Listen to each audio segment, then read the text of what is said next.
ராம ராம ஹரே ஹரே ஹரே கிருஷ்ணா ஹரே கிருஷ்ணா கிருஷ்ண கிருஷ்ணா ஹரே ஹரே ஹரே ராம ஹரே ராம ராம ஹரே ஹரே. ஹரே கிருஷ்ண மாதாஜி, ஹரே கிருஷ்ண பிரபு, ஹரே ஹரே கிருஷ்ணா. கிருஷ்ணா. ஹரே கிருஷ்ண மாதாஜி, ஹரே கிருஷ்ண பிரபு. இன்னைக்கு அத்தியாயம் 9 பார்க்க போறோம். ராஜ வித்யா ராஜ குவி யோகத்தை பார்க்க போறோம். மிக மிக ரகசியமான ஞானத்தை பகவான் கொடுக்கிறார் இந்த பக்தி யோகத்துல. இது பக்தி யோகத்துல நம்ம 7வது அத்தியாயத்திலிருந்து 12வது அத்தியாயம் வரைக்கும் பக்தி யோகம் பார்த்துட்டு இருக்கோம். இந்த அத்தியாயத்துல ரொம்ப அழகா பகவான் கடைசியா 8வது அத்தியாயத்துல 8 விதமான கேள்வி கேட்டார். ரொம்ப அழகா அது பகவான் ரொம்ப அழகா விரிவா கொடுத்தார். இன்னும் இந்த ஞானத்தை ரொம்ப கொடுக்கிறார். ரகசியமான ஞானம் சொல்லுவாங்க. ஹரே கிருஷ்ணா. சரி, இந்த நிகழ்ச்சி ஏற்பாடு பண்ணி கொடுத்த ஸ்ரீ ராதா கோவிந்த் ஐஸ்கான் மேங்களூருக்கு நம்ம மனைவி சார்பாக கொஞ்சம் பிரார்த்தனை ஆரம்பிக்கும். ஜெய் ஸ்ரீ கிருஷ்ணா சைத்தன்யா பிரபு நித்யானந்த ஸ்ரீ அத்வைத கதாதார ஸ்ரீவாசாதி கௌர பக்தவருந்தே. ஹரே கிருஷ்ணா ஹரே கிருஷ்ணா கிருஷ்ண கிருஷ்ண ஹரே ஹரே ஹரே ராம ராம ராம ஹரே ஹரே. ஹரே கிருஷ்ணா. நேத்து நம்ம பார்த்ததுல அந்த அத்தியாயத்துல 8 விதமான கேள்விகள் அர்ஜுனன் பகவான் கிட்ட கேட்கிறார். இந்த அத்தியாயத்துல ரொம்ப அழகா பகவான் விரிவா நமக்கு விளக்கம் கொடுத்தார். 8 விதமான கேள்விக்கு 7 விதமான கேள்விக்கு ரொம்ப அழகா விளக்கம் கொடுக்கிறார்.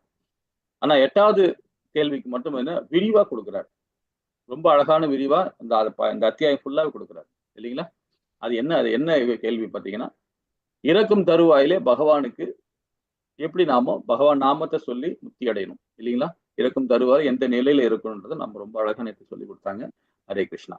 சரி, அர்ஜுன் 8 விதமான கேள்விகள் பதிலளித்தார். பகவான் 1ல இருந்து 4வது பதம் வரைக்கும் கேள்வி கேட்டது பதில் கொடுத்தார். இறந்த நேரத்தில் பகவான் கிருஷ்ணன் நினைவு கொள்வது எப்படி அப்படின்றது 5ல இருந்து 8 வரைக்கும் பார்த்தோம். யோக மிஸ்ரா பக்தியில் பகவான் கிருஷ்ணன் நினைவு கொள்வது 9ல இருந்து 13வது பதம் வரைக்கும் பார்த்தோம். தூய பக்தியில் பகவான் கிருஷ்ணனை நினைவுபடுத்துதல், பொருள் உலகம் மற்றும் ஆன்மீக உலகம். இயற்கை, அதாவது பொருள் உலகம் சொல்றது இந்த பிரகிருதின்னு சொல்லப்படுது. சோ அந்த உலகம் ஆன்மீக உலகம் 17ல இருந்து 22வது பதம் பார்த்தோம் இல்லைங்களா? பகவான் கிருஷ்ணரை பெறுவதில் தூய பக்தி உச்சநிலை, அதாவது அனநேய பக்தியில, அதாவது ஞான சுகியா எப்படி நம்ம இருக்குன்றது ரொம்ப அழகா நம்ம கடைசி பாதத்துல பார்த்தோம். இன்னைக்கு உள்ள பதம் பாருங்க, 34 பதங்கள் இருக்கு. ரொம்ப அற்புதமான பதங்கள். பகவத் ஐஸ்வர்ய ஞானம். நம்ம எல்லாமே பகவத் பக்தராக ஆகணும் இல்லைங்களா? நம்ம எல்லாமே இப்ப சாதாரண சங்கத்துல இருக்கிறோம், அதாவது பக்தர்கள் சங்கத்துல இருக்கோம். இதே பகவத் பக்தர்கள் சொல்லும் போது பாத்தீங்கன்னா ரொம்ப உயர்ந்த நிலையில போகும். அந்த நிலையை பத்தி ரொம்ப அழகா ரகசியமா பகவான் கொடுக்குற ரகசியம் ஞானம் சொல்லுவாங்க. அதாவது குவியன்னா ரகசியம். சோ அந்த ஞானத்தை கொடுக்கிறார் பகவான். 1ல இருந்து 10வது பதம் வரைக்கும் கொடுக்கிறார். பகவான் கிருஷ்ணரை அணுகும் வழிகள் என்ன அப்படின்றது 11ல இருந்து 25வது பதம். 26ல இருந்து 34 பிரத்யோக பக்தியின் இனிமை. இந்த பக்தி அனநேய பக்தின்னு சொல்றோம் பார்த்தீங்களா, அந்த பக்தியோட இனிமையை நம்ம அழகா இன்னைக்கு நம்ம இதை பார்க்க போறோம். ஹரே கிருஷ்ணா. முதல் ஸ்லோகத்திலே பகவான் ரொம்ப அழகா நமக்கு இது விளக்கம் கொடுக்குறாரு. ஏன்னா போன அத்தியாயத்துல அவர் கேட்ட கேள்விகளுக்கு விளக்கம் கொடுத்துக்கிட்டே இருந்தார். அதுல அதாவது பாத்தீங்கன்னா கடைசி 2 பதத்துக்கு முன்னாடி அர்ஜுனன் கேள்வி கேட்கிறார். திரும்பவும் அந்த கேள்விக்கு விடை இதுல கொடுக்குறார். பாப்போமா? ஹரே கிருஷ்ணா மாதாஜி. 1வது பதம். ஓம் ஸ்ரீ பரமாத்மனே நமः. ஸ்ரீ பகவான் உவாச்ச இதம் தூ தே குஹ்யதமம் பிரவக்ஷ்யாம்யனுசூயவே ஞானம் விஜ்ஞான சகிதம் யத் ஞாத்வா மோக்ஷயசே சுபாத். ஹரே கிருஷ்ணா. ஹரே கிருஷ்ணா. இந்த பதத்துல பாருங்க, புருஷோத்தனமான முழுமுழு கடவுள் நீ என்றுமே என்னிடம் பொறாமை கொள்ளாதவன் என்பதால் எதனை அறிவதால் இவ்வுலகில் துன்பங்களிலிருந்து விடுதலை அடைவாயோ அந்த மிக ரகசியமான ஞானத்தை உனக்கு நான் அளிக்கிறேன். அதாவது அந்த ஞானம் அறிவை கொடுக்கிறார். 1ல இருந்து 3வது பதம் வரைக்கும் கொடுக்கிறார். அப்போ இந்த அறிவை பெறுவதற்கு தகுதிகள் வேணும் இல்லையா? இந்த ஞானம் பெறுவதற்கு தகுதி வேணும். இப்ப நாம எல்லாம் ஸ்ரீமத் பகவத்கீதை படிச்சுட்டு இருக்கோம், கேட்டுட்டு இருக்கோம், படிச்சுட்டு இருக்கோம். சோ இதுக்கு பெரும் தகுதி நமக்கு கண்டிப்பா இருக்குது. இருக்கனால்தான் நாம இந்த பகவத்கீதை நம்ம படிக்கிறோம். இப்ப கூட பாருங்க, நம்ம இதுல 25 பேர் 26 பேர் பதிவு பண்ணியிருக்காங்க. எல்லாரும் பார்க்க முடியுதா? பாத்தீங்களா? பார்க்க முடியுது. ஏன்னா பதிவு பண்ணாவே அதுவே ஒரு புண்ணியம். இந்த பகவத்கீதை படிக்கணும்னு என்ன வருது பாத்தீங்களா, அதுவே பெரிய புண்ணியம். ஏதோ ஒரு இடத்துல நம்ம புண்ணியம் அடைவோம். அப்போ இதை வர முடியாம சூழ்நிலை இருக்கு பாருங்களேன், அதையும் பாத்தீங்கன்னா பிளஸ் ஆக்குறாங்க நம்மளுடைய ஆச்சாரிகள். எப்படி பாருங்க, யூடியூப்ல நம்ம இதுக்குன்னு நம்ம அப்லோட் பண்றோம். அப்லோட் பண்ணி டைம் இல்லாத நேரத்துல அதை போட்டு பார்ப்பாங்க. ஏன்னா அவங்களுக்கு கொஞ்சம் காலையில இருக்கும் இல்லைங்களா? சோ அந்த மாதிரி இல்ல, அந்த யூடியூப்ல போட்டு பாக்குறாங்க. இது எது சொல்ல வரேன்னா, இந்த எண்ணமே நாம ஏதோ ஒரு புண்ணியம் பண்ணிருக்கோம். அப்போ அது பெருவொரு தகுதி. அதுதான் இப்ப அர்ஜுனனுக்கு பெரு தகுதி பாத்தீங்கன்னா பொறாமை கொள்ளாதவன். அர்ஜுனன் பொறாமை கொள்ளாதவன். அதே மாதிரி இந்த அறிவு வந்து இயற்கை. இந்த அறிவினுடைய இயற்கையே என்ன தெரியுங்களா? இது வந்து பாத்தீங்கன்னா, இது எல்லாருடைய தர்மம் இது. இத தெரிஞ்சுக்கணும்ன்றது தர்மம். நம்முடைய தர்மம். நம்முடைய கடமை அது. அதான் இயற்கைன்னு சொல்லப்படுறாங்க. எல்லாருக்குமே தெரிஞ்சிடும். ஏன்னா சில ஆத்மாக்கள் தெரியாம முடியாம அவங்கவங்க ஒரு பௌதிகத்துல அவங்க பாட்டுன்னு ஓடிட்டே இருக்காங்க. இல்லைங்களா? இதுதான் இந்த ஸ்லோகத்தோட நம்ம சாராம்சமா தெரியுது. இதோட தகுதிகள் என்ன அப்படின்னா, பொறாமை கொள்ளாதவன். பொறாமை அதே மாதிரி சந்தேகம். இது 2மே ரொம்ப இம்பார்ட்டன்ட். நம்ம யாரெல்லாம் பொறாமைப்படுறோமோ, கண்டிப்பாக அங்க நம்ம கண்டிப்பா வீழ்ச்சி அடைவோம். அதே மாதிரி சந்தேகப்படுறது. சந்தேகப்பட்டாலும் கண்டிப்பாக நம்ம வீழ்ச்சி அடைவோம். அன்புக்குரியவரை நாம இழக்கிறோம். அன்புக்குரியவரை நம்ம கண்டிப்பா இழத்துருவோம். அப்ப நாம எப்படிப்பட்ட வாழ்க்கைய வாழணும் பாருங்க. எப்படிப்பட்ட வாழ்க்கைய பாருங்க. யாரையும் சந்தேகப்படக்கூடாது. அதே மாதிரி யார் மேலயும் பொறாமை கொள்ளக்கூடாது. இதுவும் தெய்வீகமான குணத்துல 26 குணத்துல வந்து 16வது அத்தியாயத்துல படிப்போம். 26 தெய்வீக குணங்களும் இதுவும் ஒரு குணம். அதே மாதிரி வெட்கப்படுதல். நம்ம எல்லாம் சொல்லுவோம், மாதாஜிக்கு தான் வெட்கப்படுவாங்க அப்படின்னு. கிடையாது. பிரபுஜியும் வெட்கப்படணும். எல்லாருமே வெட்கப்படணும். வெட்கப்பட்டா எப்படின்னா, நாம செய்யற தவற ஏன் இப்படி செஞ்சோம் அப்படின்ட்டு வெட்கப்படணும். இது வெட்கப்படுறது ஒரு தெய்வீகமான குணங்கள். அத நம்ம எல்லாம் புரிஞ்சுக்கணும். இல்லைங்களா? நிறைய விஷயங்கள். நாம இந்த பூலோகத்துல வந்து பிறந்ததே நாம பாவம் பண்ணியிருக்கோம். அதனாலதான் இந்த பூலோகத்துல பிறந்தோம். புண்ணியம் பண்ண நாம இங்க இருக்க போறதே கிடையாது.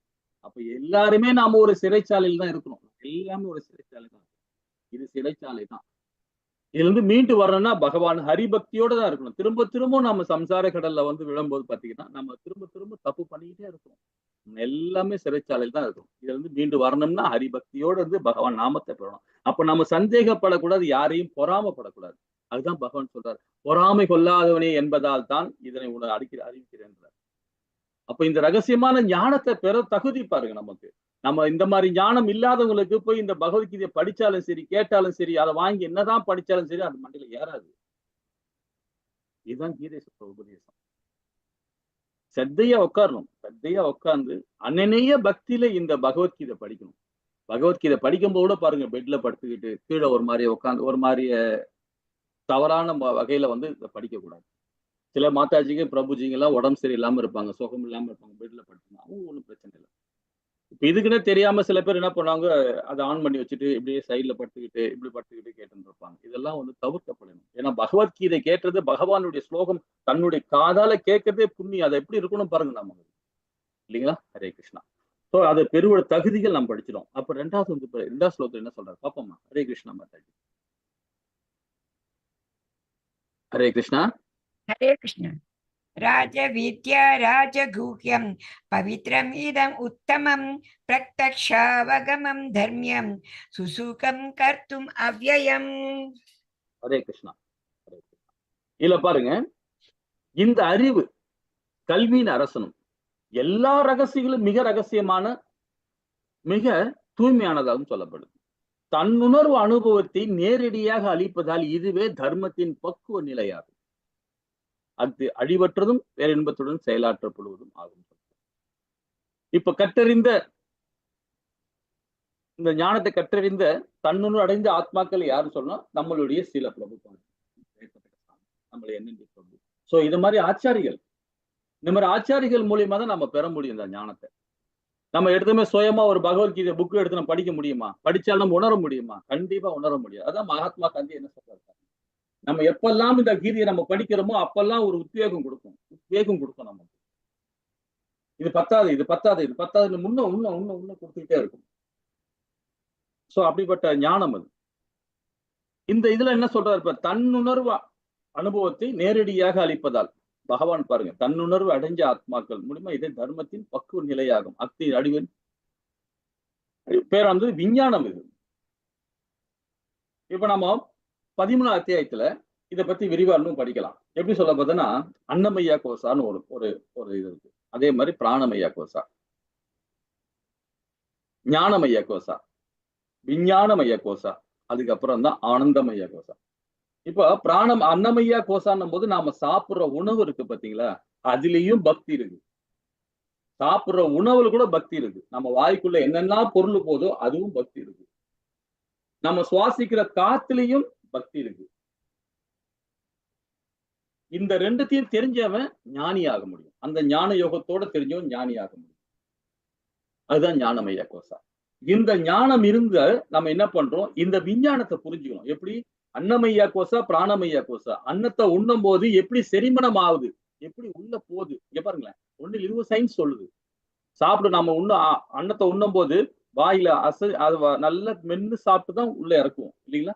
உள்ள நாம ட்ரை பண்ணி இறக்குறோம். ஆனா ஆக்சுவலா வந்து நம்ம ஆதி காலத்துல எல்லாம் சொல்லப்படுது, வேதங்களை சொல்லப்படுது.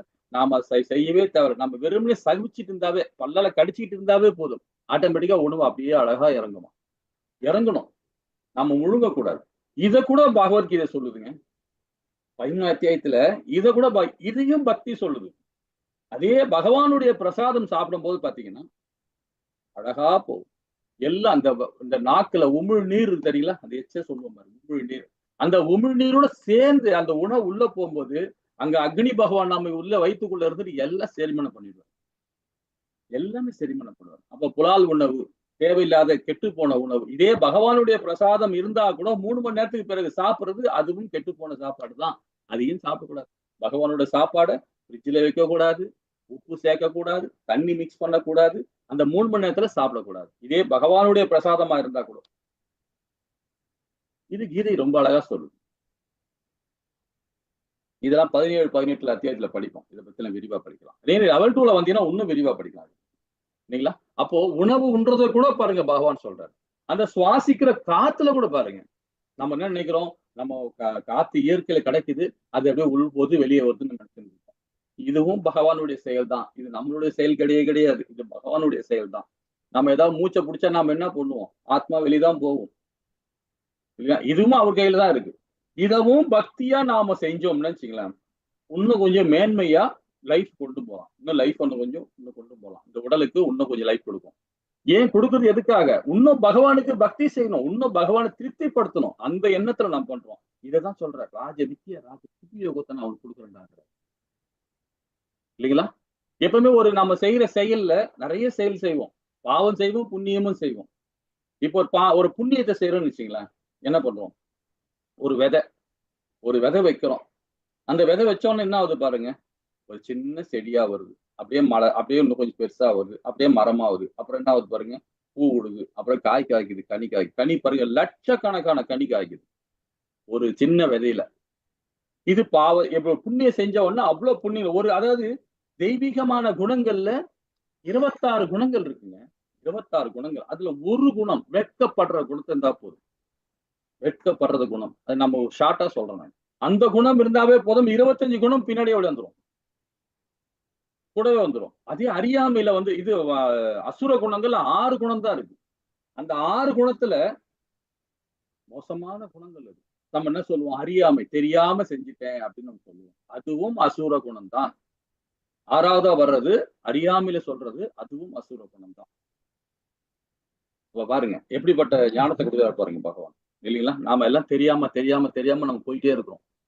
இதை பத்தி விரிவா இன்னும் நம்புடுவோம். அதே இப்ப நம்ம செஞ்ச புண்ணிய காரியங்கள், ஒரு புண்ணியம் செஞ்சாவே 1000 புண்ணியம், 1000 கனிகள் கொடுக்குது. அதே ஒரு பாவத்தை செஞ்சு பாருங்க, தெரிஞ்சோ தெரியாம ஒரு பாவத்தை செய்யும் 1000 துன்பங்கள் நம்ம கொடுக்கும் இல்லைங்களா? ஹரே கிருஷ்ணா. அப்ப நாம எப்படிப்பட்ட செயல் இருக்கணும் பாருங்க. பாவம் செய்வ எண்ணத்தை பாடுபட்டு ஒழிக்க வேண்டும். அதை பாவம் செய்யற செயலை இதெல்லாம் செய்யக்கூடாது. பகவத்கீதை பாருங்களா, ஒண்ணும் இல்ல. இப்ப நீங்க ஒரு வீட்டுல ஒரு கான்ஃபியூஷன் நடக்கும், ஒரு பேசிட்டு இருக்கீங்க, யாரோ ஒரு ஆள் வெளியாள்கிட்ட பேசிட்டு இருக்கீங்க. சாதாரணமா பக்கத்து வீட்டுல பேசுற போது பாத்தீங்கன்னா அவர் ஏதோ ஒன்று சொல்லிக்கிட்டே இருப்பார், நீங்களே ஏதோ பேசிக்கிட்டே இருப்பீங்க. அப்போ அது நார்மலா டைப். அதே பகவத்கீதை தொட்ட பிறகு, பகவத்கீதை கேட்ட பிறகு, பகவத்கீதை படிச்ச பிறகு, அதை உணர்ந்த பிறகு என்ன பண்ணீங்கன்னா, அவர் என்ன பேசுறாரு நோட் பண்ணுவீங்க, நல்லா நோட் பண்ணுவீங்க. அவர் என்ன குணத்துல இருக்காரு நோட் பண்ணுவீங்க. ரசோவா, சத்துவமா, தமோவா, இல்ல சுத்த சத்துவமா அப்படின்னு நினைப்பீங்க. அப்ப அந்த நிலையில இருந்து அவர் எப்படிப்பட்ட ஆத்மான்றதை உணர, இது கீதை சொல்லும். அது சந்தேக கண்ணுல பார்க்க கூடாது. சாதாரணமா பேசும்போது அதே ரசோ குண தமோ குணம் போது அப்ப நீங்க என்ன பண்ணுவீங்க, ஆட்டோமேட்டிக்கா விலக ஆரம்பிப்பீங்க, அவர்கிட்ட இருந்து விலக ஆரம்பிப்பீங்க. ஏன்னா அந்த குணத்தை, நல்ல மனுஷன் தான், ஆனா அந்த நேரத்துல அவர் இது மாதிரி இருக்காரு. அந்த குணம் இருக்கனால அதே குணம் நமக்கும் வரும், நமக்கும் வரும். ஏன்னா அந்த எண்ணம் நமக்கு, அவர் பேச பேச பேச அவர் ரசோல் இருக்காரு, ஒரு பேராசை குணம் இருக்காருன்னா நாம அவர்கிட்ட பேசும்போது பாத்தீங்கன்னா அந்த குணம் ஆட்டோமேட்டிக்கா நமக்கும் வரும். இது இயற்கை. தமோ குணத்துல இருக்கணும், அதே சத்துவ குணத்துல இருக்கும் போதும் பாத்தீங்கன்னா அதே குணம் தான். அதே சுத்த சத்துவத்துல இருக்கும் போது அந்த பக்தர் கூட நாம சிநேகம் வைக்கும் போது பாத்தீங்கன்னா அந்த குணம் அப்படியே நமக்கு ரிப்பீட். இல்லைங்களா? இப்ப அஜிமுல்லா நேத்து பார்த்தோம். அஜிமுல்லான்னு பாருங்க என்ன பண்றான், ஒரு வேசிகிட்ட போய் தொடர்பு வச்சுக்கிறான். வச்சுன்னு அதுல 10 குழந்தை பெற்று எடுக்கிறான். ஒரு வேசியாகப்பட்டவங்க கூட இருக்கனால என்ன ஆகும் பாருங்க. அதே குணம் தான் அவனுக்கு இருக்கும். ஒரு பிராமண குலத்துல பிறந்தவன், ஒரு பிரம்மச்சாரி விரதம் இருந்தவன், ஒரு நல்ல குடும்பத்துல ஒரு கிரகஸ்தனா இருக்க வேண்டியவன் கடைசியில அந்த வேசிக்கிட்ட தொடர்பு வச்சுட்டு அவன் என்ன பண்றான், கொள்ளடிக்கிறான், என்னென்னமோ தப்பு எல்லாம் பண்றான், சண்டால புத்தியில பண்றான் அவன், இல்லைங்களா? சோ அந்த புத்தி வந்துரும். அது மாதிரி நம்ம ஒரு சாது சங்கத்திலையும் ஒரு பக்தர்கள் சங்கத்திலையும் ஒரு நல்ல ஒரு ஆத்மா சங்கத்திலையும் நம்ம இருக்கணும் எப்பவுமே. அது அப்போ இது எங்க சொல்லிக் கொடுக்கும், பகவத்கீதை தான் சொல்லிக் கொடுக்கும். இன்னும் விரிவா பார்க்கலாமே. இப்ப நாம எந்த இடத்துல இருக்கோம் பாருங்க, ஒரு சின்ன விஷயம் பாருங்க. புண்ணிய செயல்கள் செய்றோம், ஒரு புண்ணிய செயல் செய்றோம் இல்லைங்களா? அந்த புண்ணியம் செய்யும்போது தற்பொழுது, அதாவது முன்பு செஞ்சோம், அப்ப தற்பொழுது தற்போது என்ன நடக்குது பாருங்க, மகிழ்ச்சி கிடைக்குது. ஒரு புண்ணிய செயல்னால ஒரு மகிழ்ச்சி கிடைக்குது. அதே இப்பொழுது பிரசன்ட் நமக்கு என்ன நடக்குது பாருங்க, திரும்ப ஒரு புண்ணிய செயல் செய்றோம், திரும்ப ஒரு புண்ணிய செய்றோம். இப்ப பிரசன்ட். அதே எதிர்காலம் பாருங்க. அப்ப எதிர்காலத்துல நம்ம என்ன கிடைக்குது பாருங்க, வருங்காலத்துல மகிழ்ச்சி தான் கிடைக்கும், இல்லைங்களா? அதுதான் இப்ப கீதை சொல்றாரு பகவான். இறந்த காலத்தை விட்டுடுங்க, ஏதோ தவறு பண்ணிட்டீங்க, தற்பொழுது கூட சரி அதை பத்தி நினைக்காதீங்க. ஆனா இப்பொழுது பிரசன்ட் என்ன செய்யணும்ன்றத முடிவு பண்ணுங்க. அதுதான் வாழ்க்கையில முக்கியமானது, இல்லைங்களா? அப்போ எதிர்காலத்தை நினைக்கவே வேண்டாம். எதிர்காலத்தை நினைக்கிறவன் ரஜோகுணம், எதிர்காலத்தை நினைக்கிறவன் சண்டால புத்திக்காரன். நாளைக்கு என்ன வேணும், நாளானைக்கு என்ன வேணும் அப்படின்னு சேர்த்து வைக்கலாம் பாருங்க, ரஜோகுணம். அதே அதே பாத்தீங்கன்னா, நாளைன்றது பகவான் கையில விட்டுறேன் அப்படின்னு சொல்லிட்டு பகவான் கிட்ட கொடுத்துருங்க, அவர் பார்த்துப்பாரு. அப்ப நம்ம செய்யற செயல் எப்படின்னா, ஹரிபக்தியோட பகவானுக்கு தொண்டு செய்யணும், நம்முடைய கடமையை கரெக்டா செய்யணும். தொண்டு செய்யணும் நம்ம நிறைய பேர் புரிய மாட்டேங்குது. கோவில போய் அவருக்கு பகவானுக்கு போய் சுத்தப்படுத்தணும், ஏதாவது தொண்டு பண்ணணும், அது கிடையாது. அது ஒரு பக்கம் இருக்கட்டும், அது தெய்வீகமான குணங்கள் தான் அதுவும். ஆனா நாம ஒரு நல்ல ஒரு கிரகசனா இருக்கும், ஒரு அப்பா ஒரு பிள்ளைக்கு அப்பாவா இருக்கும், ஒரு கணவர் ஒரு மனைவி கணவனா இருக்கும், கணவனுக்கு மனைவியா இருக்கும், ஏதோ ஒரு ஸ்தானத்துல இருக்கும். அந்த ஸ்தானத்தை கரெக்டான வழியில நம்ம கடமை என்னமோ அது கரெக்டா செய்யணும். அதுதான் பகவானுக்கு செய்யற தொண்டு. அந்த தொண்டு கரெக்டா செய்யணும், இல்லைங்களா? அதுதான் இந்த ராஜ வித்யா ராஜ குவியோத்துல இன்னும் விரிவா கொடுக்குறாரு. அப்ப நாம எப்படிப்பட்ட செயல் செய்யணும் பாருங்க.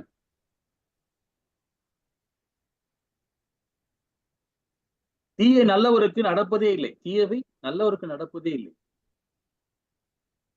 நாம் விதைப்பதான் நம்ம அறுவடை செய்யறோம். நாம் என்ன விதைக்கிறோமோ அதை அறுவடை செய்யறோம், இல்லைங்களா? இந்த 2 ஸ்லோகத்தையும் ரொம்ப அழகா கொடுக்குறாங்க. இது 3ஆவது ஸ்லோகத்தை என்ன சொல்றாங்க பாப்போமா? ஹரே கிருஷ்ணா. श्रुताना पुरुष धर्मस्यास्य परन्तप अप्राप्य मां निवर्तन्ते द्युत्य संसारवर्त्मनि. हरे कृष्ण. ஹரே கிருஷ்ண மதே. எதிரிகளை வெல்பவனே, இந்த பக்தி தொண்டில் நம்பிக்கையற்றவர்கள் என்னை அடைய முடியாது. எனவே அவர்கள் இந்த பௌதிக உலகில் பிறப்பு இறப்பு பாதைக்கு திரும்பி வருகின்றனர்.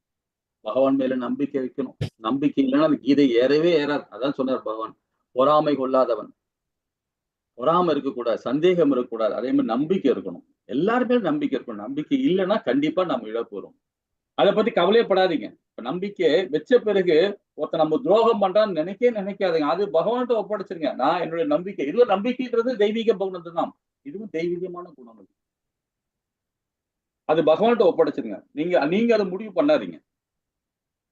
அப்ப நம்பிக்கை வச்சுட்டீங்கன்னு வச்சுங்களேன், நீங்க பாட்டு உங்க செயல்பட்டு அது விடிச்சு அடைஞ்சாலும் சரி, அது மேல போனாலும் சரி, கவலைப்படாது. நீங்க பாட்டு போயிட்டே இருப்பீங்க. அவன் தான் தன்னுணர்வு அடைஞ்ச ஆத்மாக்கள் சொல்லப்படுது. ஹரே கிருஷ்ணா. இப்ப இந்த 9 விதமான நவவித பக்தியை பத்தி பார்ப்போம். ரொம்ப விரிவா பார்க்கலாம். நவவித பக்திகள் சொல்லப்படுது பாத்தீங்கன்னா, ஸ்ரீமத் பாகவத்துல 7வது காண்டத்துல 5வது அத்தியாயத்துல 23, 24 சொல்லப்படுது. பிரகலாத மகாராஜா ரொம்ப அழகா சொல்றாரு. என்ன சொல்றாரு பாருங்க, ரொம்ப அழகா. 9 விதமான பக்தி. இந்த 9 விதமான செயல்களை பகவானுக்கு தூய பக்தி தொண்டு புரியும் பக்தனை பூர்ண ஞானம் உடையவனாக உணர வேண்டும். இது 5500 வருஷத்துக்கு முன்னாடி ரொம்ப அழகா இது ஸ்ரீமத் பாகவத்துல சொல்லப்பட்டிருக்காங்க. ஸ்வரணம் கேட்டல் முதல் பக்தி.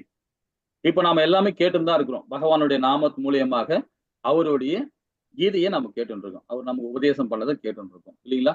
இது மாதிரி எங்கெல்லாம் சப்தம் நடக்குதோ அங்கெல்லாம் போய் பகவான் நாமத்தை சொல்லி நம்ம கேட்கணும். இது முதல்நிலை பக்தி. இந்த ஆர்வம் இருக்கணும். 2வது கீர்த்தனம், பகவானுக்கு பாடுதல். அவருடைய புனித நாமத்தை சொல்லி பகவானை சொல்லி நம்ம பாடலாம். அவருடைய கீர்த்தனைனா எப்படி பாடணும் பாருங்க. ஏன்னா நம்ம 7 ஸ்வரங்களை வச்சு ரொம்ப அழகா அந்த ஞானத்தோடு பாடணும்னு அவசியமே இல்லை. நமக்கு என்னெல்லாம் வருதோ கத்துங்க. பகவான் நாமத்தை சொல்லுங்க. கேசவா, மாதவா, கோவிந்தா, நாராயணா அப்படின்னு கத்துங்க. அதுவே கீர்த்தனம் தான் பகவானுக்கு. அது ரொம்ப அழகா பகவானுக்கு பேசுகிறோம். நம்ம வீட்டு பிள்ளைகளுக்கு, குழந்தைகளுக்கு ஒரு 6 வயசு, 5 வயசு குழந்தைகளை பாட விட்டா எப்படி பாடும்? அதுக்கு தெரிஞ்ச ஞானத்தோட பாடும் இல்லைங்களா?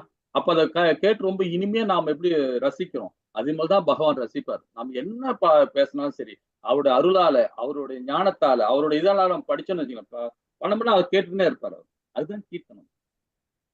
அதுக்கு உதாரணம் சொல்லலாம். யார சொல்லலாம் பாத்தீங்க? மீராபாய். ரொம்ப அழகா பாடியிருக்காங்க. இதே மாதிரி கேட்டல் வந்து பரீட்சித்து மகாராஜா மாரி. பரீட்சித்து மகாராஜா வியாத வியாசரோட பையன் தான் வந்து சுகர். சுகர் வந்து என்ன சொல்றார்? ரொம்ப அழகா இந்த ஸ்ரீமத் பாகவதத்தை பரீட்சித்து மகாராஜாவுக்கு உபதேசம் பண்றார். பரீட்சித்து மகாராஜ் யாருன்னு பாத்தீங்கன்னா, அர்ஜுனோட பேரன், அபிமன்யோட பையன். இல்லைங்களா? அந்த மாதிரி ஞானம் இருக்கணும். அதுதான் கேட்டல். கீர்த்தனம் மீராபாய் மாதிரி இருக்கணும். அதே மாதிரி ஸ்வரணம். பகவானை திரும்ப திரும்ப நினைக்கணும். திரும்ப திரும்ப திரும்ப திரும்ப நினைக்கணும். எப்படி நினைக்க முடியும்? ஹரிபக்தியோடு இருந்து பகவானோட நாமத்தை சொல்லணும். ஹரே கிருஷ்ணா ஹரே கிருஷ்ணா கிருஷ்ணா கிருஷ்ணா ஹரே ஹரி ஹரே ராம ராம ராம ஹரி ஹரி. இந்த நாமத்தை சொல்லிக்கிட்டே இருக்கணும். சொல்லிக்கிட்டே சொல்ல சொல்ல சொல்ல சொல்ல நம்ம உள் மனசுல அப்படியே போய் பதிஞ்சு நிற்கும். ரெக்கார்டிங் மாதிரி ஆயிடும் இல்லைங்களா? இது ஒரு 3வது நிலை பக்தி. இந்த பக்தி யார சொல்லணும்னா ஹரிதாஸ் தாகூர் சொல்லலாம். ஹரிதாஸ் தாகூர் பாருங்க, வேறு மார்க்கத்துல இருந்தவர், வேறு ஒரு மதத்துல இருந்தவர், பகவான் சைத்தன்யருடைய அருளால அவருடைய சனாத தர்மத்தை ஃபாலோ பண்ணி கடைசியில் இங்க வந்து 3 லட்சம் ஹரிநாமத்தை ஒரு நாளைக்கு சொல்லுவார். 3 லட்சம் ஹரிநாமத்தை. அந்த மாதிரி நாமத்தை சொல்லணும் இல்லைங்களா? பாத சேவனம் பண்ணணும். 4வது பக்தி. அது கனகவல்லி தாயாருக்கு மாத்திரம் இல்ல, நமக்கும் அந்த பாத சேவனம் இருக்கு. இப்ப அது நம்ம ராதாராணி வந்து சரி, அவங்க போய் பகவானுக்கு பாத சேவனம் பண்றதுனாலதான் வந்து பாத்தீங்கன்னா அந்த பக்திய அந்த அந்த சந்தோஷம், பக்தி சந்தோஷம், அதாவது பௌதிக சந்தோஷம் இல்ல, பக்தி சந்தோஷம். அந்த பக்தி சந்தோஷம் வந்து பேரானந்தம். அது அந்த ஆனந்தம் எங்கிருந்து வரும்? ஆத்ம ரூபத்துல வரும். அது பகவானுடைய பாத சேவனம் பண்றதுல. அப்ப நம்ம அதனால பாத சேவனம் பண்ண முடியும்னு நினைக்காதீங்க. கோவில்ல போய் நீங்க உங்க தொண்டை நீங்க பண்ணாவே போதும். கோவில்ல போய் தொண்டு பண்றது ஆன்மீகம். அதே நம்ம வீட்டுல செய்யறது வந்து பாத்தீங்கன்னா, மக்களுக்கோ, நம்ம பிள்ளைகளுக்கோ, நம்ம பேர பிள்ளைகள், கணவனுக்கோ, மனைவிக்கோ செய்யற தொண்டு, அது நான் பகவானுக்கு செய்யற தொண்டு தான். அதே கோவில்ல போய் அவருக்கு செய்யற தொண்டு பாருங்க, ரொம்ப அற்புதமானது. அந்த சேவை பண்ண பண்ண என்ன ஆகும்? பாத சேவனம். பகவானுக்கு செய்யற பாத சேவனம் அதுதான் தொண்டு. அவரை நம்மளால முடிஞ்ச வரைக்கும் கோவில்ல போய் என்ன பண்ணோம்? அவருக்கு பூ அலங்காரம் பண்ணி கொடுக்கலாம். பூவை கொண்டு போய் தச்சு கொடுக்கலாம். இல்லைங்களா? அது மாதிரி சின்ன சின்ன வேலைகளும் நம்ம செய்யலாம். இதுவும் ஒரு பாத சேவனத்துல அதுவும் ஒரு முக்கியமானது. அப்புறம் அர்ச்சனம். பகவானுக்கு எப்படி அர்ச்சனை பண்றது பாருங்க. அத பத்தி இந்த அத்தியாயத்துல விரிவா படிக்கலாம். கொடுப்பார். ரொம்ப அழகா கொடுப்பார். அர்ச்சனை பகவானுக்கு கொடுக்கணும். நம்ம ஏதாவது கோவிலுக்கு போனா வெறும் கையில போவே கூடாது. அதுக்காக ரோட்ல இருக்கிற யாசனம் கேட்கறவங்களுக்கு காசு கொடுக்க கூடாது. அது ரொம்ப இம்பார்ட்டன்ட். நிறைய பேர் யாசனம் கொடுக்குறாங்க. அது மாதிரி கொடுக்க கூடாது. நாமளே கோவில போய் பகவானுக்கு தொண்டு செய்யற பிச்சை எடுக்க போறோம். நாமளே இன்னொருத்தருக்கு பிச்சை போடுறோம். இல்லைங்களா? அது செய்யக்கூடாது அந்த மாதிரி. அதே அந்த ஆத்மாக்களை கொண்டு போய் ஒரு ஹோட்டல்ல வாங்கி பிரசாதம் கொடுக்கறது, ஏதாவது அன்னதானம் கொடுக்கறது, இந்த மாதிரி செயல் பண்ணுங்க. அவங்களுக்கு யாருக்குமே காசு கொடுக்க கூடாது. இது சாஸ்திரம் சொல்லுது. சோ நிறைய பேர் பாத்தீங்கன்னா அந்த மாதிரி பண்ணுவாங்க. அப்ப கோவில்ல போகும்போது நம்ம போகும்போதே என்ன கொண்டு போகணும் பகவானுக்கு? ஒரு மலர் கொண்டு போகலாம், ஒரு பழம் கொண்டு போகலாம். அந்த வசதிக்கு ஏத்த மாதிரி கொண்டு போகணும். நான் 1 லட்ச ரூபாய் சம்பாதிக்கிறேன்னா 10,000 ரூபாய் செலவு பண்றது தப்பே இல்லை கோவிலுக்கு. யாருக்கு செலவு பண்றீங்க? உங்களுக்கு தான் செலவு பண்ணிக்கிறீங்க. பகவானுக்கு இல்ல. உங்களுக்கு செலவு பண்ணி உங்களுடைய பாவகாரியங்களை குறைக்கிறீங்க. பகவானுக்கு செய்யற தொண்டு அது. இல்லைங்களா? அந்த மாதிரி செலவு பண்ண நம்ம வசதிக்கு ஏத்த மாதிரி கண்டிப்பா நம்ம செலவு பண்ணணும். 10ல 100ல ஒரு 10% பகவானுக்கு நாம அந்த பணத்தை ஃபண்ட் ஒதுக்கணும். ஆனா வேதம் என்ன சொல்லுது? 50% ஒதுக்க சொல்லுது. நம்மளால பண்ண முடியுமா? கடினம் தான். இந்த இந்த இந்த கலியுகத்துல. நம்மளால முடிஞ்சது ஏதாவது ஒண்ணு கொடுக்குறோம். காணிக்கை கொடுக்குறோம் இல்லைங்களா? பகவானுக்கு அர்ச்சனை பண்ணும்போது பாத்தீங்கன்னா 21 ஐட்டம் சொல்லுவாங்க, 10 ஐட்டம் சொல்லுவாங்க, 4 ஐட்டம் சொல்லுவாங்க. அதெல்லாம் தேவையே இல்லை. ஒரு பூவோ, ஒரு புஷ்பமோ, ஒரு பழமோ, ஒரு நீரோ எது வச்சாலும் பகவான் ஏத்துப்பாரு. அந்த மாதிரி அர்ச்சனை பண்ணணும் பகவானுக்கு. பாராயணம் பண்ணணும் பகவானுக்கு. இல்லைங்களா? ஹரே கிருஷ்ணா. இது 5வது பக்தி. 6வது பக்தி பாரு, பகவானுக்கு வந்தனம் செய்யணும். எப்படிப்பட்ட வந்தனம்? துருவ மகாராஜா மாதிரி எடுத்துக்கலாம். விளக்கம் கொடுக்கணும். துருவ மகாராஜா ஒத்த காலம் நின்னுட்டு அவன் பாட்டு தவம் கிடக்கலாம். அவனை பத்தியும் படிப்போம். இதே அத்தியாயத்துல படிப்போம் அவனை பத்தி. சோ அது வந்து பாத்தீங்கன்னா வந்தனம். பகவானுக்கு செய்யற வந்தனம். எப்படிப்பட்ட வந்தனம் பாருங்க. இல்லைங்களா? அதே மாதிரி தாசியம் பகவானுக்கு நண்பனாக இருக்கிறது. பகவானுக்கு பாத்தீங்கன்னா தாசியம் இருக்கு. ரெண்டுக்கும் டிஃபரெண்ட் இருக்கு. தாசியம்ன்றது பகவான் ராமபிரான் வந்து அந்த வார்த்தை நினைக்கிறாரு பாருங்க, நினைக்கிறதுக்கு முன்னாடி நிற்பார். அவரு நினைக்கிறதுக்கு முன்னாடி நிற்பார். அது மாதிரி இருக்கணும் தாசியம் பகவானுக்கு. அனுமார் மாதிரி நம்ம இருக்கணும். அதே மாதிரி அங்கேயும் பாருங்க, யாரு நம்ம அர்ஜுன் எடுத்துக்கலாம். நண்பரா இருக்கிறார், பகவானுக்கு நண்பனா இருக்கிறார், உறவினரா இருந்தார், நண்பரா இருக்கிறார். அந்த மாதிரி பகவானுக்கு பக்தி கொடுக்கலாம். 5 விதமான நிலையில பக்தி கொடுக்கலாம் பகவானுக்கு. நண்பனாக இருக்கிறது, உறவினர், அதாவது அப்பாவா எடுத்துக்கலாம், அம்மாவா எடுத்துக்கலாம், அண்ணனா எடுத்துக்கலாம், தம்பியா எடுத்துக்கலாம். எப்படி ஒன்னாலும் பகவானை உறவாடலாம். மனைவியோட எடுத்துக்கலாம், கணவனோட எடுத்துக்கலாம் பகவான். அதுக்கு ரெடியா இருக்கிறார், காத்துக்குன்னு இருக்கார் பகவான். இது 8வது நிலை. 9வது நிலை ஆத்ம நிவேதனம். பகவானுக்கு ஆத்ம நிவேதனம் பண்ணணும். தன் உடலை அப்படியே பகவானுக்கு அர்ப்பணம் பண்ணணும். நம்ம செயலை எல்லா செயலுமே நம்ம ஒரு தண்டு, ஒரு பெரிய ஒரு கம்பு இருக்கு பாத்தீங்கன்னா, அந்த கம்பை கீழே போட்டா எப்படி இருக்கும்? ஸ்ட்ரைட்டா இருக்குங்களா? அந்த மாதிரி உடலை ஸ்ட்ரைட்டா வச்சு 8 பாகங்கள்ல உடல்ல பூமி மாதா மேல பட்டு பகவானுக்கு ஆத்ம நிவேதனம் பண்ணணும். இதுதான் 9வது நிலை பக்தி. அதே மாதாஜி என்ன வந்துன்னா 5 நிலை. உடல்ல ஒரு அங்கங்கள் 5 நிலையும் பூமி மாதா மேல பட்டு பகவானுக்கு அது பண்ணணும். சரிங்களா? இந்த 9 விதமான நிலை இன்னும் விரிவா படிக்கணும். 2வது லெவல் வாங்க, ரொம்ப அழகா படிக்கலாம். ஹரே கிருஷ்ணா மாதாஜி. இது ஸ்ரீமத் பாகவத்துல 7வது காண்டத்துல 5வது அத்தியாயத்துல 23, 24வது பதத்துல சொல்லப்பட்டிருக்காங்க. ஹரே கிருஷ்ணா. 4வது பதம் மாதாஜி. மய்யா ததம் இதம் சர்வம் ஜகத் அவ்யக்தமூர்த்தினா மஸ்தானி சர்வபூதானி நச்சாகம் தேஷ்வபஸ்திதஹ. ஹரே கிருஷ்ணா. ஹரே கிருஷ்ணா மாதாஜி. நான் எனது இந்த அறிவிற்கு அப்பாற்பட்ட விஸ்வரூபத்தின் மூலம் அகிலம் முழுவதும் பரவி உள்ளேன். எல்லா ஜீவன்களும் மற்றும் படைப்புகளும் என்னில் இருக்கின்றன. அதே சமயத்தில் அவைகளில் வேறுபட்டு என் மாயையால் மறைக்கப்பட்டு இருக்கிறேன். ஆரம்பிச்சிட்டார் பகவான். நாளைக்கு, அதாவது நாளைக்குல மறுநாள் 11வது அத்தியாயத்துல விராட் ரூபத்தை காட்டுற போறார். இன்னைக்கு அர்ஜுனன் வந்து இதை சொன்ன உடனே அவன் என்ன பண்ண போறான்? எந்த ரூபத்துல உன்னை தியானித்தா எனக்கு வந்து ஆத்ம திருப்தி அடையும் கேட்பான். இதே அத்தியாயத்துல கடைசியில கேட்பான், நாளைக்கு உள்ள இதுவும் கேட்பான். நாளைக்கு விளக்கமா கேட்பான். விபூதி யோகத்துல பகவான் கேட்பா. விபூதி யோகத்துல சொல்றார், என்னென்ன ரூபத்துல எங்கெங்க இருக்குன்னு கேட்கிறார். அது எல்லாம் கேட்ட பிறகு எல்லாத்தையும் நான் இருக்கேன்டான்னு சொல்றாரு பகவான். எல்லா இடத்துலயும் நான் பரவி இருக்குன்றார். அப்போ கேட்கிறான் அர்ஜுனன் திரும்பவும், எல்லா இடத்துலயும் இருக்கு, சரி ஓகே, ஆனா எல்லா இடத்துலயும் இருக்கும் போது உன்னை எதை நினைச்சு நான் வந்து உள்வாங்க முடியும் அப்படி கேட்கறான். அதுதான் 11ஆயிரத்துல விராட் ரூபத்தை காட்டுறான். அதை இங்கே சொல்றாரு பாருங்க. விஸ்வரூபத்திலும் உலகம் முழுவதும் பரவி உள்ளேன். எல்லா ஜீவனங்களுக்கும் மற்றும் படைப்புகளும் என்னில் இருக்கின்றன. அதே சமயத்தில் அவைகளிலிருந்து வேறுபட்டு என் மாயை மறைக்கப்பட்டிருக்கேன். இந்த மாயை சொல்றது இந்த உடல் தான். இந்த மாயை சொல்றது நம்முடைய வாழ்க்கை தான். இந்த மாயை சொல்றது நம்முடைய செயல் தான். இந்த செயல் தான் மாயை.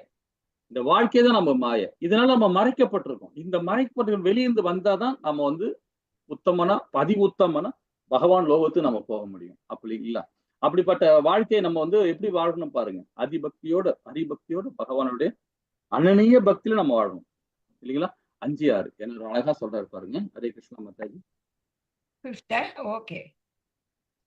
நச்ச மஸ்தானி பூதானி பஷ்யமே யோகம் ஐஸ்வரம் பூத பிருண்ணச்ச பூதஸ்தோ மமாத்மா பூத பாவனக.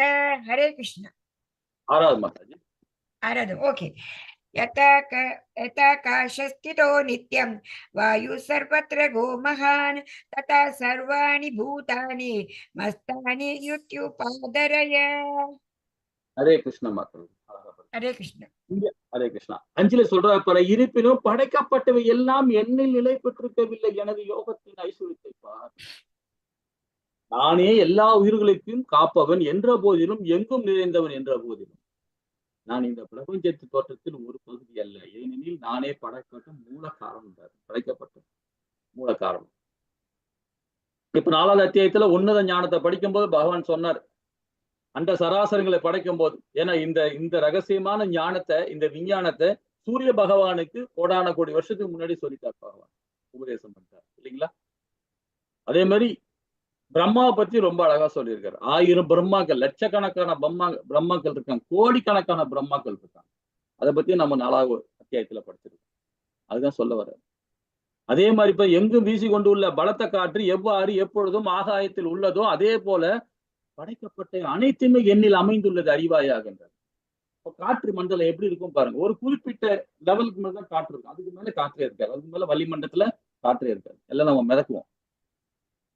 அதே போலதான்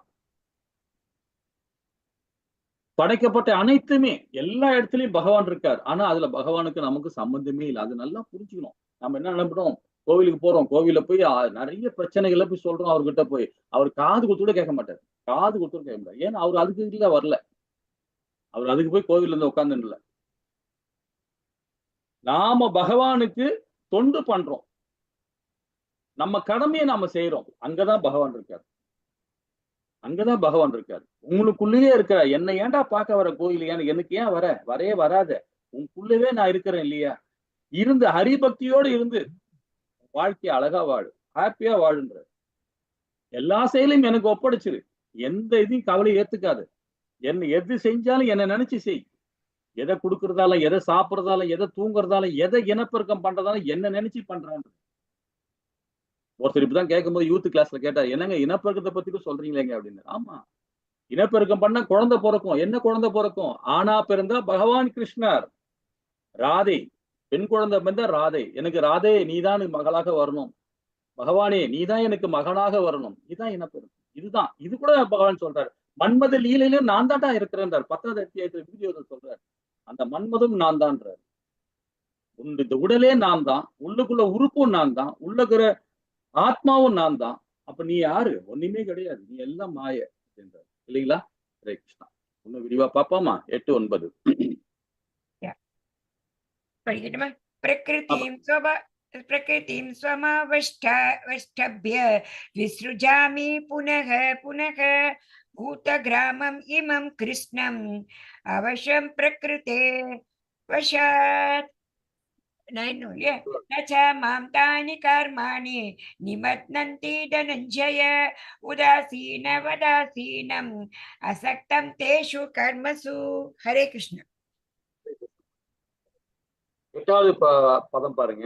பிரபஞ்சம் தோற்றம் முழுவதும் எனக்கு கீழ்பட்டது, என விருப்பப்படி மீண்டும் மீண்டும் தானாக படைக்கப்பட்டு இது எனது விருப்பப்படி அழிக்கப்படுகிறது. தனஞ்செயனி, இச்செயல்கள் எதுவும் என்னை பந்தப்படுத்த முடியாது. நடுநிலையில் அமைந்துள்ள நான் இந்த பௌதிக செயல்களில் எப்பொழுதுமே விலகி உள்ளேன். இந்த இடத்துல பாருங்க 9வது பதத்துல சொல்ற தனஞ்செயனின்றார் பாருங்க. அந்த வார்த்தை யார சொல்றார்? அர்ஜுன சொல்றார். தனஞ்செயனி அப்படின்னா பாத்தீங்கன்னா செல்வத்தை விரும்பாதவன் அவன், செல்வத்தை விரும்பாதவன். ஏன்னா அந்த செல்வம் வந்தா கூட உடனே எல்லாரும் தானம் கொடுத்துருவான். அதே பாத்தீங்க கர்ணன் பாருங்க, அவன் தான் பேரு போன சொல்லுவாங்க எல்லாருமே. ஆனா அர்ஜுனன் மாதிரி தானம் கொடுக்குறது யாருமே இருக்காது. சனி பகவான் மாதிரிதான். சனி பகவான் இந்த கையில கொடுக்கறது இந்த கையில தெரியாது சொல்லுவாங்க. நீலஞ்சினை சாமவாசன் ரவி புத்திரம் யாமகராஜன் சுவாய மார்தாண்ட சாம்புஜம் தம் நமி சனச்சரம்னுவாங்க. சனி பகவானுடைய ஸ்லோகம் அது. இந்த கையில கொடுக்க இந்த கையில தெரியாது. அந்த மாதிரி செல்வத்தை வெல்பவன் யாரு? தனஞ்செயன். அது மாதிரி நம்ம வாழ்க்கையை வாழணும். இப்ப இந்த காரண கடல்ல தனிமையில படுத்துட்டு இருக்காருங்க பகவான். இந்த இடத்துல கனகவலி தாயா இருக்க மாட்டாங்க, ஆதிசேஷன் இருக்க மாட்டாரு, பிரம்மா இருக்க மாட்டாரு, யாருமே இருக்க மாட்டாங்க. தனிமையிலே இருப்பார் அந்த சராசங்கள் படைக்கும் போது. ஆனா இதுல இருந்து அவர் விலகியே இருக்கிறார். ஒண்ணும் இல்லை, நான் வீடு கஷ்டப்பட்டு இந்த வீடு வாங்கியிருக்கிறேன், கஷ்டப்பட்டு இந்த குடும்பத்தை நான் காப்பாத்துறேன். இருக்கீங்கல்ல, இது உன்னுடைய வீடு, இது என்னுடைய குடும்பம் அப்படின்னு நினைக்கிறீங்கல்ல. ஆனா பகவான் பாருங்க, இந்த பிரபஞ்சத்தை படைச்சிட்டு இதுக்கு நான் சம்பந்தமே இல்லைன்ற பாருங்க. அப்படி வாழணும் நம்ம வாழ்க்கையை. நம்ம பிள்ளைகளா இருந்தாலும் வீடா இருந்தாலும் சரி, இது உங்களுக்காக தான், இது எனக்காக இல்லை, இது பகவானுக்காக தான், இது எனக்காக இல்லை அப்படின்ற உரிமை உணவுல இருந்து விடுபட்டு வாழணும். உரிமை உணர்ந்து விடுபட்டவன் அதுதான் பட்டத்தன்மை. அவன் தான் கர்ம யோகி ஆக முடியும் இல்லைங்களா? ஹரே கிருஷ்ணா. சரி, 10வது பதம் என்ன சொல்லுது பாப்போமா? ஹரே கிருஷ்ணா. हरे कृष्ण. मय्यात्यशेन प्रकृतिः सूयते सचराचरं हेतुनानेन कौन्तेय जगति परिवर्तते. हरे कृष्ण. ஹரே கிருஷ்ணா. குந்தியின் மகனே, எனது சக்திகளில் ஒன்றான இந்த ஜட இயற்கை எனது மேற்பார்வையில் செயல்பட்டு அசைகின்ற மற்றும் அசையாவிற்கும் எல்லாம் உண்டாக்குறது. அதன் வினா ஆணையாக இந்த தோற்றம் இரண்டும் மீண்டும் மீண்டும் படைக்கப்பட்டு அழிக்கப்படுகிறது. இந்த பிரபஞ்சம் ஜட இயற்கை. ஜட இயற்கைன்னு சொல்லும் போது இந்த பிரகிருதி, இந்த இயற்கையை சொல்றார். காற்று, மண்ணு, நிலம், பூமி, வானம் இதெல்லாமே பகவானுடைய ஜடசக்தி. அதே மாதிரி இந்த உடலும் அதுதான். இந்த காற்றுக்குனால்தான் இந்த உடல் இயங்குது. இந்த வெப்பம் இருந்தால்தான் உடல் இயங்குது. இந்த மழை இருந்தாதான் உடல் இயங்குது. நிலம் இருந்தாதான் உடல் இயங்குது. இந்த காந்த சக்தி மூல இது எல்லாமே ஜடசக்தி. 8 விதமான மூலக்கூறுகள் உள்ள ஜடசக்தி. இது ஆட்டோமேட்டிக்கா அழியக்கூடியது. இது அழியக்கூடியது. அதான் பகவான் சொல்றாரு. மீண்டும் மீண்டும் இப்போ நம்ம 3 விதமான நிலையை பார்க்கிறோம் பாருங்களேன். ஒரு உதாரணம் சொல்லலாம். உதாரணம் இல்ல, இது நடக்கிறது. இப்ப நாம செஞ்ச பாவம் புண்ணியத்துக்கு ஏத்த மாதிரி நம்ம லைஃப் முடிக்கிறோம். நம்ம செய்யற கர்மமால இந்த உடலை நம்ம துறக்கிறோம். இது முதல் நிலை. இது நம்ம செய்யற கர்மனால. 2வது கர்மா வந்து பாத்தீங்கன்னா, பகவான் வந்து பிரம்மாவுடைய இரவு பொழுது வரும்போது ஒரு வாட்டி இந்த பிரபஞ்சத்தை அழிக்கிறார். இது பகவானுடைய பிரம்மாவுடைய லைஃப் முடியும் போது அழிக்கிறார். அதாவது இரவு வரும்போது ஒரு கல்பம் முடிய செய்யல. இது 2வது ஸ்டேஜ். 3வது ஸ்டேஜ் இந்த ஆத்மாக்கு ஒரு இழப்பு வருது. அது என்ன மாதிரி இழப்புன்னா, பிரம்மாவுடைய 100 வயசு முடிஞ்ச உடனே பிரபஞ்சத்தையும் பிரம்மாவை எல்லா தேவர்களும் அழியப்படுறாங்க. எல்லா தேவர் 30 கோடி பக்கம் தேவர்களும் அழிவாங்க. மக்கள் எல்லாமே அழிஞ்சிருவாங்க. எல்லாம் பகவான்கிட்ட போயிடுவாங்க. இது 3வது நிலை. இப்ப முதல் ஆத்மாவனை எப்ப விடுறோம்? நாம செய்யற பாவம் புண்ணியத்துக்கு ஏத்த மாதிரி உடலை விடுறோம். 2வது நிலை பாருங்க, பிரம்மாவுடைய இரவு வரும்போது. 3வது நிலை பாருங்க, பிரம்மாவுடைய உயிர் அவர் லைஃப் முடியும் போது. இந்த 3 நிலை நம்ம இந்த ஆத்மாக்கு இது உயிர் போகுது. இந்த உடலுக்கு நம்ம உடலை விட்டு வெளியே போறோம் இல்லைங்களா? இந்த 3 நிலையை நாம் அறிஞ்சவன் பாருங்களேன். அதுதான் சொல்றாரு, மீண்டும் மீண்டும் படைக்கப்பட்டு அழிக்கப்படுகிறதுன்றார். மீண்டும் மீண்டும் படைக்கப்பட்டு அழிக்கப்படுகிறது. இந்த விஞ்ஞானத்தை நம்ம புரிஞ்சா போதும் இல்லைங்களா? ஹரே கிருஷ்ணா. 11 மாதாஜி. ஹரே கிருஷ்ணா. யாராவது விருப்பப்படுறவங்க படிக்கலாம். ஹரே கிருஷ்ணா. 11 அத்தியாயம் படிக்கட்டுமா? அவஜானந்தி மாமூடா மானுஷீம் தனும் ஆஸ்ரிதம் பரம் பாவம் அஜானந்தோ மம பூத மகேஸ்வரம். ஹரே கிருஷ்ணா. ஹரே கிருஷ்ணா மாதாஜி. மனித உறவில் நான் தோன்றிய போது முட்டாள்கள் என்னை ஏளனம் செய்கின்றனர். எனது பரம இயற்கை, அதாவது இருப்பவை அனைத்திற்கும் நானே உன்னத உரிமையாளர் என்பதை அவர்கள் அறியர். நம்ம அதுக்கு உதாரணம் சொல்ல போனா சிசுபாலன் எடுத்துக்கலாம். சிசுபாலன் பாருங்க, அவரை எப்ப பார்த்தாலும் திட்டிகிட்டே இருப்பான். எனி டைம் திட்டிகிட்டே இருப்பான். ஏன்னா அவன் வந்து பகவான் கிட்ட அது மாதிரி வரம் வாங்கி வந்திருக்கிறான். வரம் வாங்கி தான் திட்டுறான். அதுக்கும் பாருங்க, நாம நினைக்கிறோம் அவன் அசுரன், பகவானை எப்ப பார்த்தாலும் திட்டிகிட்டே இருக்கான்னு. அவன் யாரு? வேற யாருமே இல்ல, பகவானுக்கு உன்னத சேவை செய்வன். துவாரபாலகர். அவன் துவாரபாலகர். இரணிகசிபும் அவன் தான், இரணினும் அவன் தான், சிசுபாலனும் அவன் தான் இல்லைங்களா? இது எல்லாருக்கும் தெரியுமா என்னன்னு தெரியல. ஜெயா விஜயன்னு சொல்லுவாங்க. ஒரு தேவர், அதாவது நம்மளுடைய வைகுண்டத்துக்கு துவாரபாலகர் ஜெயா விஜயன். இவங்க 2 பேருமே வந்து என்ன பண்றாங்கன்னா, காவல் காத்திருக்கும் போது சனத்குமார்கள் பிரம்மாவுடைய புதல்வர்கள் வராங்க. அவங்க புதல்வர் வராங்க, பகவானை தரிசிக்க போறாங்க. உடனே அவனுக்கு என்ன, 4 பேரையும் தடுக்கி நிக்கிறாங்க. யாரையும் இவங்க துவாரபாலகர் உள்ள போகக்கூடாது. ஜெயா விஜயனும், டேய் நாங்க பகவானை பார்க்க வந்துக்கிறோம், என்ன விடுறா அப்படின்னு. விட முடியாது, உள்ள போகக்கூடாது, பர்மிஷன் இல்லாம யாரும் உள்ள போகக்கூடாதுன்றாங்க ஜெயா விஜயன். உடனே இவங்க சாபம் கொடுத்துட்றாங்க. யாரு? இந்த 4 சனத்குமார்களும். அந்த சாபத்தினாலதான் வந்து அவங்க என்ன பண்ணும், பூமியில போய் பிறக்கணும் அவங்க. அப்போ பகவான் வந்து அங்க அந்த ஸ்பாட்டுக்கு வந்துட்டாரு. வந்துட்டு சொல்றாரு, இவன் வந்து இவங்க 4 பேருமே என்னுடைய பக்தர்கள் தான், நீயும் என்னுடைய பக்தர்கள் தான். ஆனா அவன் சாபம் கொடுத்தது, அது வந்து அந்த சாபத்தை நீ ஏத்துக்கணும், ஏத்துக்கிட்டு அதை செயல்பட்டு தான் ஆகணும்ன்றார். சரி, ஒண்ணு சொல்றேன் ஜெயா விஜயன், உங்க 2 பேருக்கு சொல்றேன். 7 முறை 7 வந்து நீங்க வந்து கீழே வந்து நீங்க அவதாரம் கொடுக்கணும், அதாவது 7 மாட்டி பிறப்பு எடுக்கணும் அப்படின்றாரு. உடனே 2 பேருமே சொல்றாங்க, ஐயா 7 முறை பிறவி எடுத்தனா உன்னுடைய ஒரு செகண்ட நான் உங்களை பார்த்து நான் அனுபவிச்சுட்டு இருக்கோம், அந்த பேரானந்தம் அடைகிறோம். நாங்க போய் 7 பிறவி எடுத்தா அது வரைக்கும் என்னால இந்த உலகத்துல வாழ முடியாது. பகவானே எனக்கு வேற ஏதாவது ஒரு மார்க்கம் கொடுங்களேன். 2 பேருமே ஜெயா விஜயனும் 2 துவாரபாலகரும். சரி சொல்லிட்டீங்களா? சரி ஓகே, 3 பிறவி போதுமா அப்படின்றாங்க. 3 பிறவி போதும். ஆனா 3 பிறவி எடுத்தீங்கன்னா ரொம்ப கெட்ட குணத்தோட இருப்பீங்க. 7 பிறவி எடுத்தீங்கன்னா என்ன புகழ்ந்துகிட்டே இருப்பீங்க. எது வேணும் அப்படின்றாங்க. பகவான் கேட்கிறார். 2 ஆப்ஷன் கொடுக்குறாரு. உடனே இவங்க ஜெயா விஜயன் சொல்றாங்க, உன்னை கெட்ட குணம் அவனுக்கு திட்டிகிட்டே இருந்தாலும் பரவாயில்ல பகவானே, உனக்கு கெடுதல் பண்ணிக்கிட்டே இருந்தாலும் பரவாயில்ல பகவானே, 3 பிறவிக்கு வந்துட்ட பிறகு 4வது பிறவி உங்ககிட்ட வந்துரும் இல்லையா, 3 பேரும் சீக்கிரமா வந்துடும் இல்லையா, எனக்கு அது போதும், அது போதும் பகவான். ஏன்னா கெட்ட, அதாவது நாத்திகம் பேசணும் கூட பாத்தீங்கன்னா பகவான நினைக்கிறான். அதுவும் சொல்றான் பாருங்க ஜெயா விஜயன், 2 பேரும் சொல்றாங்க. உன்னை திட்டிகிட்டே இருப்போம், உன்னை வந்து உன்னை பொறாமையில பேசிக்கிட்டே இருப்போம். ஆனால் பேசும்போது உன்னை வச்சுதான் நாங்க பேசுறோம், உன் நாமத்தை வச்சுதான் சொல்றோம். உன்னை பத்தி சொல்லும் போது எங்களுக்கு புண்ணியம் தானே அது. அப்ப நாத்திகம் பேசுறவங்க எல்லாருமே வந்து ஒரு வகையில அறிவாளின்றார் பகவான். ஒரு வகையில அறிவாளி அவங்க. ஏன்னா அவங்க சதா நேரம் என்ன நினைச்சுட்டு இருக்காங்க. அதுதான் சொல்றாரு, மனித உறவில் நான் தோன்றும் போது முட்டாள்கள் என்னை ஏளனம் செய்கின்றன. கடைசியில என்னாச்சு, ஜெயா விஜயன் 2 பேருமே வந்து இரணிகசிபு, இரணியன், சிசுபாலன். சிசுபாலன் 100 வாட்டி அவன் பகவான சொல்லிட்டே 99 முறை சொன்னாலும் பரவாயில்ல, 100ஆம் முறை சொல்லிட்டானா காலி ஆகும். சரிங்களா? அதுதான் அங்க வந்து பாத்தீங்கன்னா அவங்க அந்த சபையில வச்சு பகவான் வந்து அவனை சக்கராய தூக்கி கொன்றாரு. உடனே துரியோதனை இவங்க எல்லாம் திட்டுறாங்க. அங்க நிறைய விஷயம் தெரியாது இல்லையா அவங்கள பத்தி. பகவான் சொல்றாரு, அவன் முக்தி என் கையால அவனை இறக்கணும், அதனால அவன் முக்தி அடையலாம், அவன் என்னுடைய லோகத்துக்கு வரான், அவன் சொர்க்க லோகம் கூட போல. நீங்க எல்லாம் இறந்தீங்கன்னா சொர்க்க லோகம் தான் போவீங்க, அவன் சொர்க்க லோகம் நேரம் என் லோகத்துக்கு வரான், புண்ணியவாதி அவன். கடைசி என்னுடைய லோகத்துக்கு வந்து அவன் தான் தோரா பாலகர்ன்றார் இல்லைங்களா? ஹரே கிருஷ்ணா. அதனால படைக்கப்பட்ட எல்லா ஜீவராசியும் கெட்டவனா இருந்தாலும் சரி, அவன் செஞ்ச கருமானால அவங்க கெட்டவனா தெரியுறான். ஆனா நீ அவனை நல்லவனா பாரு, நீ அவனை நல்லவனா பாரு, விரோதியா பார்க்க நண்பனாக பாரு. அவன் அயோக்கியனா இருக்கலாம், நிறைய கொலை பண்ணிருக்கலாம், அவனுடைய கர்மா அது. உன ஜென்மத்துல பண்ண பாவத்தை புண்ணியத்தை இங்க வந்து விரோதியா இருக்கு, விரோதி வந்து அவனை கொல்றான், அந்த ஸ்தானத்துல தான் நான் போகணும். இதுதான் கருட புராணம் நமக்கு சொல்லப்படுது. யாரும் அயோக்கியம் கிடையாது, யாரும் நல்லவன் கிடையாது, யாரும் கெட்டவன் கிடையாது. அவன் செஞ்ச பலனை இந்த பிறவில நாம் அனுபவிக்கிறோம். அந்த ஸ்தானத்துல தான் நம்ம எல்லாருமே பார்க்கணும் இல்லைங்களா? அப்போ மனிதன் என்ன சொல்ற பாரு, மனிதர்களை தோன்றிய போது முட்டாள்கள் என்னை ஏளனம் செய்கின்றன. இந்த எனது பரம இயற்கையை, அதாவது இருப்பவை அனைத்திற்கும் நானே உன்னத உரிமையாளன் என்பதை அவர்கள் அறிய. பகவானுடைய விக்கிரக வழிபாடு ரொம்ப முக்கியமானது இல்லைங்களா? சரி, இது நான் நாத்திகம் பத்தி ரொம்ப அழகா சொல்றார், இன்னும் விரிவா பார்க்கலாம். ஹரே கிருஷ்ணா மக்கள். ஓகே மோகாஷ மோக கர்மாணோ மோக ஞான விசேதசக ராட்சசீம் ஆசுரீம் சைவ பிரகிருதி மோகினீம் ஸ்ரிதாக.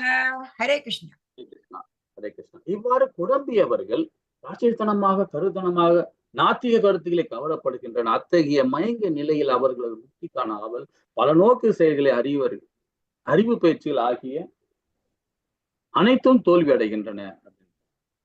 இது இந்த அறிவு பயிற்சியை நம்ம என்ன புரியும் பாருங்க. இது பௌதிகமான செயல் ஒண்ணு இருக்கு, ஞானம். பௌதிகமான ஞானம் சொல்லும் போது நம்ம என்ன நினைப்போம், ஒரு நல்ல ஒரு உத்தியோகத்தில் இருப்பார், உயர் உத்தியோகத்தில் இருப்பார், ஒரு டாக்டரா இருப்பார், ஒரு இன்ஜினியரா இருப்பார், ஒரு அதாவது கலெக்டரா இருப்பார், ஏதோ ஒரு உயர். அது வந்து பாத்தீங்கன்னா பௌதிக ஞானம், அது ஆன்மீக ஞானம் இல்ல, பௌதிக ஞானம். ஆன்மீக ஞானம் வேதங்களை படிப்பார், தன்னுடைய வேதங்களை படிச்சு அதுல வந்து பாத்தீங்கன்னா எல்லா ஆத்மாக்களும் சமநோக்குல பார்ப்பார், அவருடைய செயலை வந்து சுத்தப்படுத்துவார். இது வந்து ஆன்மீக ஞானம். பௌதிக ஞானத்துக்கும் ஆன்மீக ஞானத்துக்கும் நிறைய வித்தியாசங்கள் இருக்கு இல்லைங்களா? இதே பௌதிக ஞானம் ஆன்மீக ஞானத்தோட அவரு படிச்சு ஒரு டாக்டரா இருந்தாருன்னா சமுதாயத்துக்கு தொண்டு பண்ணுவார். தனக்குன்னு சம்பாதிக்க மாட்டார், தனக்கு வேணும் வாழ்வாதாரத்துக்கு என்ன தேவையோ அது மாத்திரம் தான் வாங்குவார். ஒரு 10 ரூபா ஒரு டாக்டருக்கு வேலை பார்க்குறவன் ஒரு நோயாளிக்கு வந்து சேவை பண்ணணும், அந்த மனப்பான்மை இருக்கணும். அது எங்கிருந்து வரும்? ஆன்மீகம் தானே வரும். பௌதிகமா தானே அவன் என்ன பண்ணுவான், லட்சக்கணக்கில் ஒரு ஹாஸ்பிட்டல் அட்மிட் பண்ணாவே பாருங்க, லட்சக்கணக்கில் செலவு பண்ண வேண்டியதா இருக்கு இல்லைங்களா? அதெல்லாம் கொள்ளடிக்கிறது, அதெல்லாம் வந்து அதர்மவாதிகள். இதுதான் வேதம் சொல்லுது. அப்போ நாம எங்க இருக்கிறோம் பாருங்க. அதே நம்ம குழந்தைகளை கொண்டு போய் வேத பாடசாலை சேர்த்து வேதத்தை படிக்க வச்சு அதுக்கப்புறமா ஒரு டாக்டர், அதுக்கப்புறம் ஒரு இன்ஜினியர், அதுக்கப்புறம் ஒரு பெரிய உயர் பதவியில வரான்னு வச்சுக்கலாம், அந்த சமுதாயமே மேன்மை அடையும். இதுதான் கீதை சொல்லுது. அப்ப ஆன்மீக ஞானம் சரி, பௌதிக ஞானமும் ரெண்டுமே இருக்கணும், ரெண்டுமே உத்தமம் தான். ஆனா அதி உத்தமம் எதுன்னா வேத ஞானம். அதுதான் சொல்றாரு, இப்பொழுது குழம்பியவர்கள் ராட்சசனமாக கருத்துகளையும் நாத்திக கருத்துகளையும் கவரப்படுகின்றன. அதே அவன் வேதம் படிச்சிருந்தான்னா இந்த மாதிரி கவர் பண்ணுவானா இந்த நாத்திகம் பேசுறவங்கள? இதுவும் ஒரு மாயதான். இந்த மாயத்தை உண்டாக்குறது பகவான் தான். ஆனா அந்த மாயத்துல நம்ம சிக்கிட்டு கூடாது, மாட்டிக்கூடாது. நம்ம அதுல இருந்து வெளியே வரணும் இல்லைங்களா? அத்தகைய மயங்கிய நிலையில் அவர்களது முக்திக்கான ஆவல், பல நோக்கு செயல்கள்னா இந்த பௌதிக சுகத்துக்கு பெட்ல படுக்கும் போட பாருங்கன்னா அந்த பெட் நல்லா ஹைட்டா இருக்கணும், மெத்துன்னு இருக்கணும் அப்படின்னு நினைப்போம். அது சுகம், உடல் சுகத்துக்காக நினைக்கிறோம். ஆனா அது வந்து பௌதீகம். அதே ஆத்ம ஞானி கர்ம யோகி அவன் என்ன பண்ணுவான், எங்க கிடைச்சாலும் பரவாயில்ல, எல்லா இடத்துலயும் பகவான் இருக்கார் அப்படின்னு படுக்க ஆரம்பிச்சிருவான் இல்லைங்களா. அந்த உடல் சுகத்தை கூட பௌதீகமான செயல். அப்ப பல நோக்கு செயல்கள், அறிவு பயிற்சி ஆகியவை அனைத்துமே தோல்வி அடைகின்றனர். 13வது பதம். ஹரே கிருஷ்ணா மாதாஜி. ஹரே கிருஷ்ண. மகாத்மானஸ்து மாம் பார்த்த दैवीं प्रकृतिम् आश्रिताः भजन्त्यनन्य मनसो ज्ञाता भूतादिम् अव्ययम्. हरे कृष्ण. ஹரே கிருஷ்ணா. தாவின் மகனே, குழப்பமடையாத மகாத்மாக்கள் தெய்வீக இயற்கை பாதுகாப்பில் உள்ளனர். அவர்கள் பரமபுருஷ பகவானை என்னை ஆதி புருஷன் அடிபட்டதாக அறிந்து எனது பக்தி தொண்டில் பூர்ணமாக ஈடுபட்டுள்ளனர். குழப்பமே இல்ல. பகவானுடைய பக்தர்கள் அவங்ககிட்ட பொண்ணை கொடுத்து பாருங்க. பொண்ணுன்னா என்னது? தங்கம், வைரம், வைடூரியம், பிளாட்டினம், எதை கொடுத்தாலும், கல்ல கொடுத்தாலும், மண்ணை கொடுத்தாலும் சரி, அது தூரம் வச்சிருவான். யாரு? அனனிய பக்தன், கர்ம யோகி. இது எனக்கு தேவையே இல்லைன்னுவான். அவன் ஆனந்தம், அந்த இதுல ஆனந்தமா இருப்பான். பக்தி மார்க்கத்துல இருக்கும்போது பாத்தீங்கன்னா பேரானந்தம், ஆனந்தோட பேரானந்தமா இருப்பான். அவன் குழப்பமே கிடையாது அவனுக்கு. அது இயற்கையா அவன் பகவானுடைய பாதுகாப்புல இருக்கான். அவன் ஹரிபக்தியோட. மாதேந்திர பூரி நம்ம நம்மளுடைய பகவான் சைத்தன்யோட குரு. இந்த படத்துல பாக்குறீங்களா? பகவான் சைத்தன்யோட மாதேந்திர பூரி, ஈஸ்வர பூரி, 2 பேருமே பகவான் சைத்தன்யோட குரு. இவங்க 2 அவருடைய பக்தியை பாருங்களேன். ஒரு வாய் தண்ணி கூட குடிக்க மாட்டார். உணவுட உள்ளாம அவர் பாட்டு பகவான் நாமத்தை சொல்லிட்டு இருப்பார். ஹரிநாமத்தை சொல்லிட்டே இருப்பார். பகவான் நாமத்தை பகவானே வந்து கொடுத்தாட வாங்கி குடிக்க மாட்டார். ஏன்னா அவருடைய தர்மம் அது. அது அவருடைய கடமைன்னு சொல்ல மாட்டேன். கடமைன்னு சொன்னாவே பற்று. அவருடைய தர்மம் அது. நிறைய பேருக்கு தர்மமும் கடமைக்கும் வித்தியாசம் இருக்கு. கடமை சொல்றது பந்தப்படுத்தும், தர்மம் சொல்றது பந்தப்படுத்தாது. தியானம் சொல்றது, தியானம் அதாவது தானம் கொடுக்குறோம் பத்தீங்களா, தானம் கொடுக்கறது பந்தப்படுத்தும், தர்மம் வந்து பந்தப்படுத்தாது. இது என்னுடைய தர்மம்டா, எனக்கு கிடைக்கிற பணத்தை நான் சரிபாதியே நான் மக்களுக்கு கொடுக்கணும்டா, சமுதாயத்துக்கு கொடுக்கணும்டா. நான் எனக்கு கிடையாது. எனக்கு குடும்பத்துக்கு ஒரு 30%, 20% எனக்கு வீட்டுக்கு கவர்மெண்ட்டுக்கு வரி கட்டணும், மீதி 50% நான் தானம் கொடுப்பேன்டா, பகவானுக்கு கொடுப்பேன்டா அப்படிங்கிறான். அது அவனுடைய தர்மம். தானம் கொடுக்கும்போது சில பேர் என்ன பண்ணா, இது செஞ்சா புண்ணியம் அப்படின்னு நினைப்பாங்க. அது புண்ணியத்துக்காக செய்யக்கூடாது. அது செஞ்சாவே மோக பக்தி, அது பிரேம பக்தி கிடையாது. பிரேம பக்தின்றது எப்படி தெரியுமானா, இது என்னுடைய தர்மம்னு சொல்லுவான். மோக பக்தி இதை கொடுத்தா, தானம் கொடுத்தா எனக்கு புண்ணியம், என் 7 தலைமுறை புண்ணியம் அப்படின்னு, அது மோக பக்தி. அதுவும் பக்தி தான், ஆனா அது மோக பக்தி.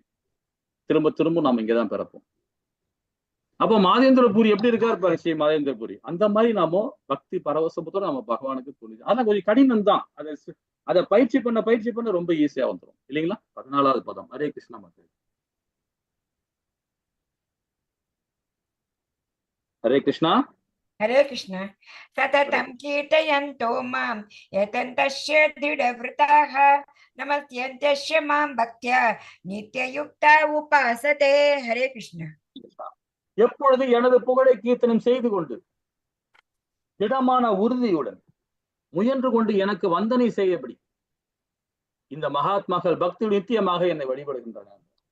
ரொம்ப அழகா சொல்றாரு பாருங்க. பகவானை கீர்த்தனம் பண்ணிக்கிட்டு, பகவானுக்கு வந்தனம் படி, நடனம் ஆடிக்கொண்டு, பகவான் நாமத்தை நீங்க ஒரு முறை உட்காந்துட்டு 2 கையை தூக்கிட்டு ஹரே கிருஷ்ணா கிருஷ்ணா கிருஷ்ணா ஹரே ஹரே, ஹரே ராம ராம ராம சொல்ல, என் கையில ஒண்ணுமே இல்ல பாரு கிருஷ்ணா அப்படி 2 கையை தூக்கிட்டு பாடி பாருங்களேன்.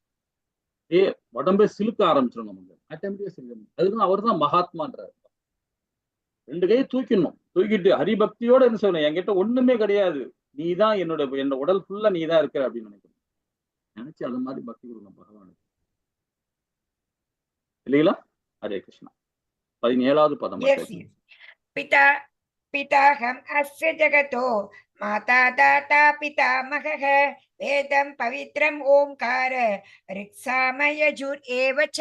ஹரே கிருஷ்ணா. ஹரே கிருஷ்ணா.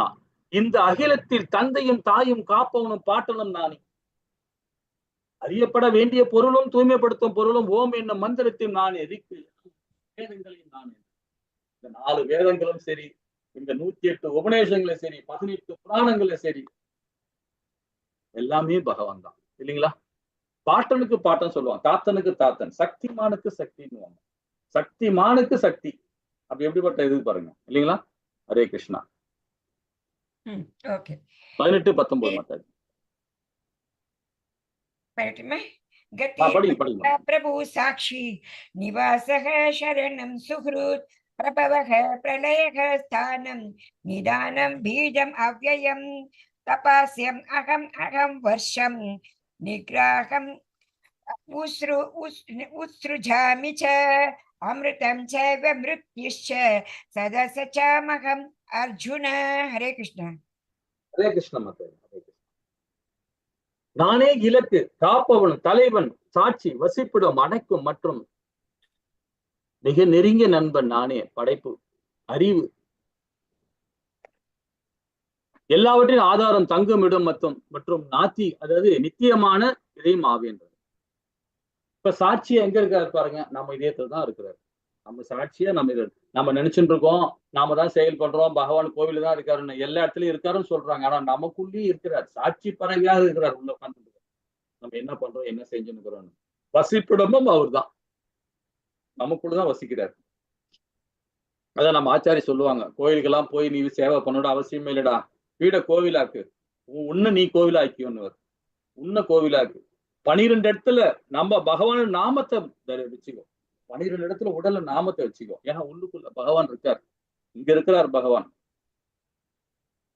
உடலை துன்புறுத்தாத, உடலை துன்புறுத்திக்காத, ரொம்ப கடினமா உழைக்காத, அதிகமா சாப்பிடாத, அதிகமா உண்ணாத, கம்மியா கரெக்டா தூங்குறதையும் சரி, சாப்பிடுறதுலயும் சரி, உழைக்கிறதுலயும் சரி, சரி பண்ணிக்கோன்றார். ஏன்னா உன்னுக்குள்ள நான் இருக்கிறேன். இது கோவில் இல்லையா, இல்லைங்களா? ஹரே கிருஷ்ணா. அதே பாரு இந்த ஸ்லோகம் சொல்ற பாரு, அர்ஜுனா நான் வெப்பத்தை கொடுப்பவன், மழையும் தடுப்பவன் கொடுப்பவனும் நானே, நித்தியமான நானே, மரண உருவிலும் நானே, இடம் இரண்டுமே என்னில் உள்ளன. அவர்தானே காப்பவன், இல்லைங்களா? நம்ம எல்லாம் சொல்லிட்டு இருக்கோம், பிரம்மா படைக்கிறார், சிவபெருமான் அழிக்கிறார், இவர் காக்கிறார். மூணுமே அவர் தான், மூணுமே அவர் தான், 3 கடவுளுமே அவர் தான் இருக்காரு. ஆதி அந்தமா இருக்கிறார் பகவான் கிருஷ்ணர். ஹரே கிருஷ்ணா. 20வது பதம் மாதாஜி, 20-21. ஹரே கிருஷ்ண மாதாஜி. 20-21 மாதாஜி. ஹரே கிருஷ்ணா. ஸ்லோகம் கிடையாது, வேணுமா சொல்லணுமா? ஸ்லோகம் சொல்லிடுங்க மாதாஜி. இருக்கா சரி, நானே சொல்லிடுவோம், நானே படிச்சுடுவோம். சொர்க்கலோகத்தில் வேதங்களை பயின்று சாமரசத்தையும் அறிந்தவர்கள் என்னை மறைமுகமாக வழிபடுகின்றனர். இதன் மூலம் அவர்கள் பாவ விளைவுகளில் இருந்து தூய்மையடைந்து புண்ணியமான இந்திர லோகத்தையும் பிறவெடுத்து அங்கே தேவ சுகங்களை அனுபவிக்கின்றனர். இப்ப இந்த ராட்டம் இருக்குது பாருங்களேன், இந்த ராட்டணத்துல கீழே ஏறினா திரும்ப எங்க போய் மேல போய் சுத்திட்டு தான் திருப்பி இங்க வருவோம், கீழே வருது, இல்லைங்களா? அது போலதான் நம்ம வாழ்க்கை. நாம புண்ணியம் செய்யறோம், புண்ணியம் எல்லாருமே செய்வோம், எல்லாம் வேதம் படிப்போம், எல்லாமே செய்வோம். நம்ம சத்துவ குணத்துல இருக்கும்போது, அதே சுத்த சத்துவத்துல இருக்கும்போது இந்த செயல்பாடு நம்ம கிடையாது. சுத்த சத்துவத்துல இருக்கும்போது அது அனநிய பக்தி. இந்த 6 விதமான பக்தியை பகவானுக்கு கொடுத்தோம்னா கண்டிப்பா நாம இந்த இந்த இந்த இடத்துல நம்ம சொர்க்கமே போக மாட்டோம், இந்த லோகம் போக மாட்டோம், அந்த ரசத்தை குடிக்க மாட்டோம், அந்த சுகமே அனுபவ மாட்டோம். எங்க போவோம்? நேர வைகுண்டம் தான் போவோம். வேதம் படிப்போம், எல்லாம் பாராயணம் பண்ணுவோம், பகவானுக்கு பக்தி கொடுப்போம், எல்லாம் செய்வோம். ஆனா அதுல ஒரு ஈகோ இருக்கும். அதை பத்தி எல்லாம் நம்ம படிப்போம், இன்னும் விரிவா படிக்கலாம். அதை பத்தி எல்லாம் பகவான் சொல்லி கொடுப்பார், ரொம்ப அழகா சொல்லி கொடுப்பார். இது 20வது பதம். 21 என்ன சொல்ற பாருங்க, சொர்க்கலோகத்தில் அத்தகு பரந்த சுகத்தை அனுபவித்து விட்டு தங்களது புண்ணியங்களை பலன்களை தீர்ந்தவுடன் அவர்கள் மீண்டும் இந்த மரண உலகில் விழுகின்றனர். புலன்கள் இன்பத்திற்காக வேத தர்மத்தையும் கடைபிடிப்பவர்கள் அதாவது இறப்பு பிறப்பு அடைகின்றனர். இங்க நல்லா பாருங்க, புலன் இன்பத்திற்காக வேத தர்மத்தை கடைபிடிக்கிறார்கள். அவன் சாஸ்திரம் படிச்சிருப்பான், சம்பிரதாயத்தை படிச்சிருப்பான், கரெக்டா ஃபாலோ பண்ணுவான், திரும்ப இங்கதான் பிறக்கிறான். இது என்னங்க இது? ஏன்னா அவன் சத்துவத்துல இருக்கிறான். அப்ப சத்துவத்துல நல்ல குணம் தானே, பிராமண குவாலிட்டி தானே. அப்புறம் பிராமணன்லாம் முத்தி கிடைக்காதா, புத்தி கிடைக்காதா அப்படின்றது நம்ம எல்லாருக்கும் அந்த எண்ணம் வரும், இல்லைங்களா? அப்ப பிராமணர்லாம் முத்தி கிடைக்காதா? கண்டிப்பா கிடைக்காது. அவனுடைய பிராமண பிறந்தாலும் சரி, வாழ்ந்தாலும் சரி, அனநிய பக்தியை எல்லா ஜீவராசியும் கொடுத்தாதான் பகவானுகிட்ட போக முடியும். எல்லா ஜீவராசியும் பகவானுகிட்ட கொடுக்கணும், அந்த பக்தி கொடுக்கணும், அனநிய பக்தி கொடுக்கணும். தான் என்ற உணர்வோடு இருக்கக்கூடாது, உணர்வு இல்லாம இருக்கணும்.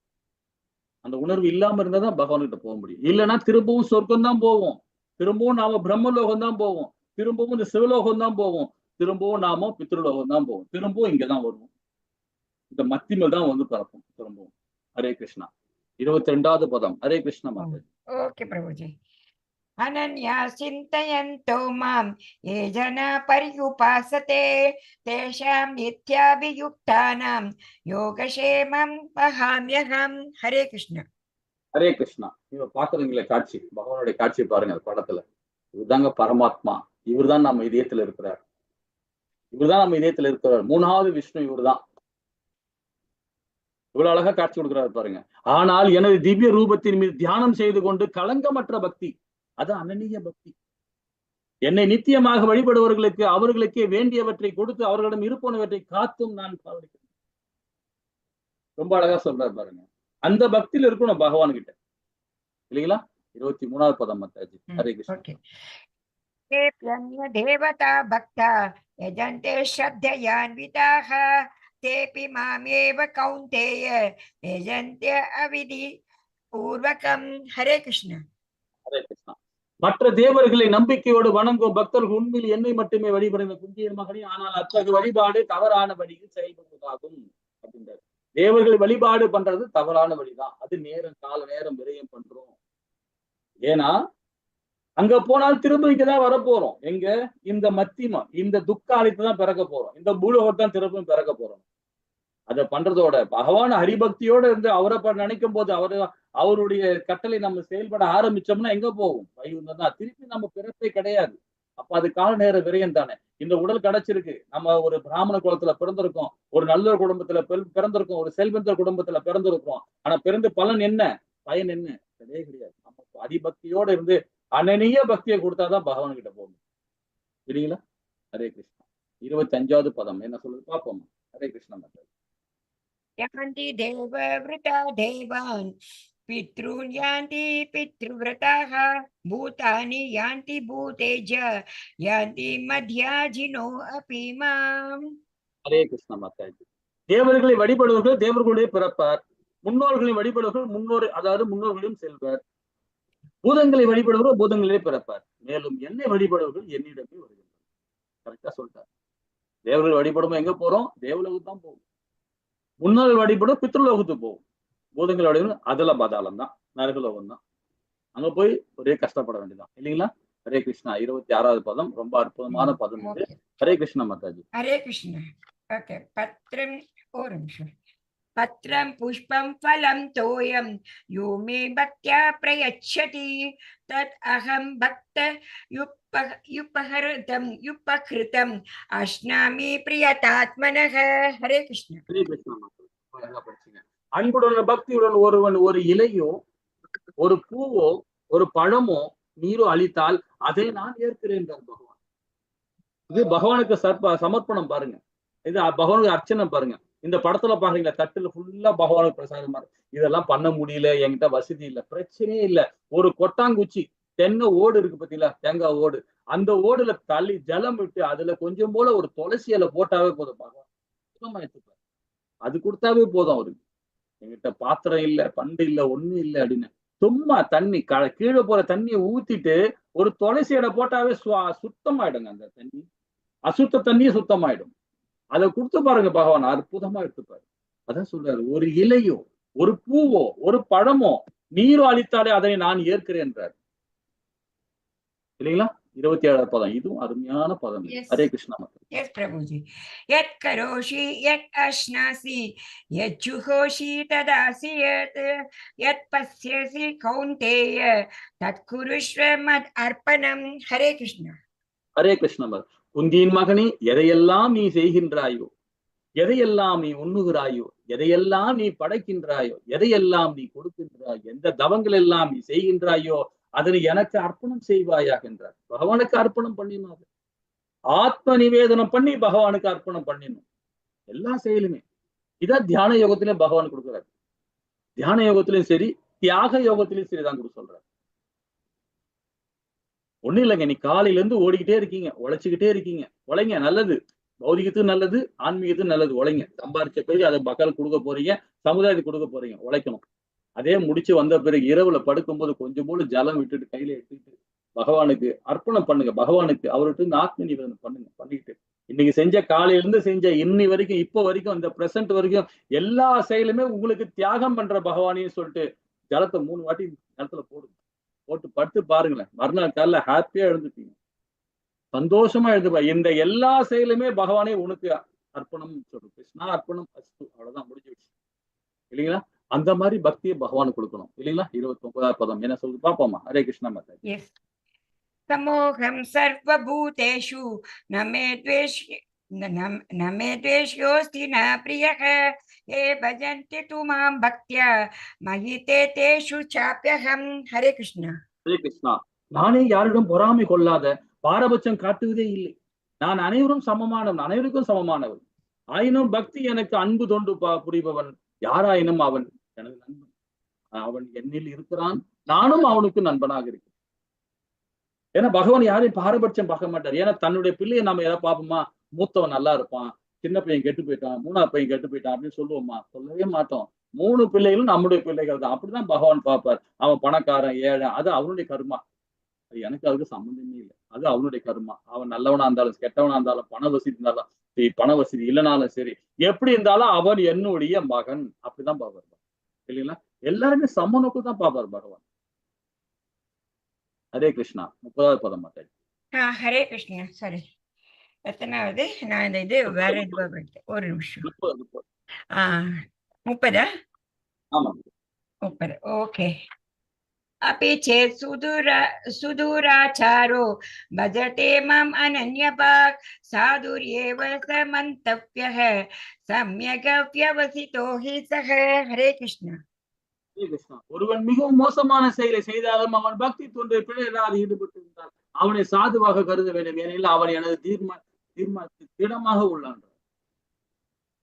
இல்ல பகவானுடைய செயல். இப்ப ஒண்ணும் இல்ல, இந்த படத்துல பாத்தீங்கன்னா 2 பேர் இருக்கிறாங்க. 2 பேருமே வந்து பாத்தீங்கன்னா ஒரு 450 வருஷத்துக்கு முன்னாடி நம்மளுடைய பகவான் சைத்தன்யர் காலத்துல வாழ்ந்தவங்க. அவங்க 2 பேருமே ரொம்ப மோசமானவங்க. ஏதாவது குடிக்கிறது, தண்ணி அடிக்கிறது, ட்ரிங்க்ஸ் பண்றது, அப்புறம் வந்து சூதாடுறது, தப்பான இதெல்லாம் பண்றது, எல்லா செயலும் பண்றாங்க. சண்டால புத்தியில உள்ளவங்க. அப்போ நித்யானந்த பிரபு கிட்ட போய் தொல்லை கொடுக்குறானுங்க. நித்யானந்த பிரபு யாரு? ஆதிசேஷன், பலராம் ஐயா, லட்சுமண அவதாரம் அவர் நித்யானந்த பிரபு. சோ அவர்கிட்ட தொல்லை கொடுக்குறாங்க. உடனே பகவான் சைத்தன்யருக்கு என்ன ஆச்சு? கோவம் வந்துடுச்சு. உடனே என்ன பண்ண, டக்குன்னு சக்கரவர்த்தி சொல்ல ஆரம்பிக்கிறார். உடனே நித்யானந்த பிரபு அவர் தடுக்கி அவரை செய்யாதீங்க, அவனுக்கு ஒரு சான்ஸ் கொடுங்க அப்படின்னு அவங்க ஒரு சான்ஸ் கொடுக்குறாங்க. கொடுத்த உடனே பாத்தீங்கன்னா அதிபுத்தியோட வந்து பகவான உணர்வோட அவன் செயல்பட ஆரம்பிச்சிட்டான். அப்ப யாருமே மோசமான செயலை செஞ்சாலும் சரி, அவன் பக்தி தொண்டை பிழையாது ஈடுபட்டு இருந்தால் அவனை சாதுவாக கருத வேண்டும். இன்னும் விரிவா படிக்கலாம், நம்ம நேரம் இல்ல. 31வது பதம் மாதாஜி. ஹரே கிருஷ்ணா. क्षिप्रं भवति धर्मात्मा शश्वच्छान्तिं निगच्छति कौन्तेय प्रतिजानीहि न मे भक्त प्रणश्यति. हरे कृष्ण. அவன் வெகு பிறவியில் தர்மவானாகி நித்தியமான அமைதி அடைகிறான். புத்தியின் மகனே, எனது பக்தன் என்றுமே அழிவதில்லை என்பதை தைரியமாக அறிவிப்பாயாக. முன்னாடி எல்லாம் சொல்லி பாருங்க, 10 பதம் வரைக்கும் எப்படி எல்லாம் பகவான் வந்து தீமையும் சொன்னார், நன்மையும் சொன்னார். இங்க இடத்துல பாருங்க, பகவானுடைய பக்தர்கள், அதாவது பகவத் பக்தர்களை பத்தி ரொம்ப அழகா அவங்களோட மகாத்மான்றாரு, எனக்கு பிரியமான நண்பர்கள்ன்றாரு, பிரியமானவன்றாரு, எப்படிலாம் போல பகவானுடைய பக்தர் சரிங்களா? ஹரே கிருஷ்ணா. 32வது பதம் மாதாஜி. हरे कृष्ण. 1 minute. 32. मां हि पार्थ व्यपक्षात्रिय व्यपाश्रित्य येऽपि स्युः पापयोनयः स्त्रियो वैश्यास्तथा शुद्धाः तेऽपि यान्ति परां गतिम्. हरे कृष्ण. மகனே, பெண்கள், வைசியர், சூத்திரர்கள் என கீழ்குலத்தில் சார்ந்தவர்கள் யாராக இருந்தாலும் என்னிடம் சரணடைவர்கள் பரமகதியை அடைய முடியும். இந்த பெண்களை படைச்சிருக்கார, வைசியர்களை படைச்சிருக்கிற, சூத்திரர்களை படைச்சிருக்கிற, கீழ்குலத்தை சார்ந்தவர்கள் யாராக இருந்தாலும் சரி. இங்க கீழ்குலத்தன்னு சொல்லும் போது தப்பா நினைக்க கூடாது. ஏன்னா வந்து அர்ஜுனம் கீழ்குலத்தை சொல்லக்கூடாது. ஏன்னா வந்து பாத்தீங்கன்னா அவங்க வந்து சுகாதாரம் மாதிரி வாழ்வாங்க, சுகாதாரம் இல்லாம இருப்பாங்க. இப்ப நாம வந்து பகவானுடைய பக்தர்கள், அனநிய பக்தர்கள் என்ன பண்ணுவாங்க? 3 வேளை குளிப்பாங்க, 3 வேளை சந்தியாவந்தனம் பண்ணுவாங்க, பகவானுக்கு பக்தி கொடுப்பாங்க, பகவானுக்கு பிரசாதம் செய்வாங்க, இதெல்லாம் பண்ணுவாங்க. அவங்க பகவான் அனநிய பக்தி இருக்காங்க. ஆனா அதே வந்து அந்த அவங்க அர்ஜுன மக்கள்னு யாரும் சொல்லக்கூடாது. இதே பிராமணத்தோட இது மாதிரி இருக்கிறாங்க. பிராமண குலத்துல பிறந்தவங்க கூட இந்த மாதிரி இருக்க மாட்டாங்க. அப்ப அவங்க எல்லாம் வந்து அந்த அர்த்தத்தை தான் சொல்றாரு பகவான். இதெல்லாம் கீழ்குளத்துல பிறந்தவன் அப்படின்னு சொல்லல. ஏன்னா அவர் என்ன சொல்ல வர்றாரு பாத்தீங்கன்னா, அனனிய பக்தி இல்லாதவன் எல்லாருமே கீழ்குலத்தை சார்ந்தவர்கள் தான். அவன் பிராமணனா இருந்தாலும் சரி, சத்திரனா இருந்தாலும் சரி, சூத்திரனா இருந்தாலும் சரி, வைஷ்யனா இருந்தாலும் சரி. அப்ப அவங்க 3 பேருக்கும் அப்போ இருந்தாலும் எனக்கு சமமானவர்கள் தான். என்ன அவங்க இப்ப சூத்திரனோட பிள்ளைகள் வந்து சூத்திரனா இருந்தாலும் சரி, அவன் ஹரிபக்தியோட பிராமண குவாலிட்டி இருந்தான்னா கண்டிப்பா அவன் முக்தி அடைவான்றார். பிராமண குவாலிட்டி இருந்தா அவன் மேன்மை அடைஞ்சு கர்ம யோகியா வந்தான்னா கண்டிப்பா முக்தி அடைவான்றார். பகவான் பக்திக்கு இவன் பிராமணன், இவன் சத்திரன், இவன் சூத்திரன், வைஷ்ணவன் அவர் பார்க்கவே மாட்டார். ஹரே கிருஷ்ணா. ஒரு நிமிஷம் மாத்தாரு. 24வது பதம். மன்மனா பவ மத்பக்தோ மத்யாஜி மாம் நமஸ்குரு மாம் ஏ வைஷ்யசி யுக்த்வைவம் ஆத்மானம் மத்பராயணஹ. ஹரே கிருஷ்ணா. உனது மனதை எப்பொழுதும் என்னை பற்றிய சிந்திப்பில் ஈடுபடுத்து. எனது பக்தனாகி எனக்கு வந்தனம் செய்து என்னை வழிபடுவர்கள் இவ்வாறாக என்னில் முழுமையாக என்னிடம் வருவாய். ரொம்ப அழகா சொல்றேன் இல்லைங்களா? பகவான எழுந்துக்கிறோம் கிருஷ்ணா, உட்காடுறோம் கிருஷ்ணா, படுக்கிறோம் கிருஷ்ணா, சாப்பிடுறோம் கிருஷ்ணா, உறங்குறோம் கிருஷ்ணா, எல்லா இடத்துலயும் பகவான் நாமத்தை சொல்லிட்டே இருக்கோம். இப்ப நம்ம கணவர் பேரு வேற பேரா இருக்கும், நம்ம மனைவி பேரு வேற பேரா இருக்கும், பிள்ளைகள் பேரு வேற பேரா இருக்கும் இல்லைங்களா? ஆனா அவங்களை வச்சு என்ன சொல்லுங்க, கிருஷ்ணா இங்க வந்து உட்காரு, ராதே இங்க வந்து உட்காரு, கனகவலி தாயாரு இங்க வந்து உட்காரு, மகன பிள்ளைகளை எல்லாரையும் எப்படியே கூடுங்களேன், ஹரிபக்தியோட சொல்லி பாருங்களேன். அதுலதான் பகவான் நாமத்துல தானே பகவானை வாசம் செய்யறாரு. கணவர கிருஷ்ணா இங்க வந்து உட்காரு கிருஷ்ணா அப்படின்னு சூப்பரா இருக்கும். பகவானே கிட்ட வந்துட்டார் நம்ம கிட்ட இல்லைங்களா? இப்ப நம்ம தன்னுடைய மனைவிய ராதே இங்க வந்து உட்காருங்க, தாயார் இங்க வந்து உட்காருங்க சொல்லி பாருங்களேன்.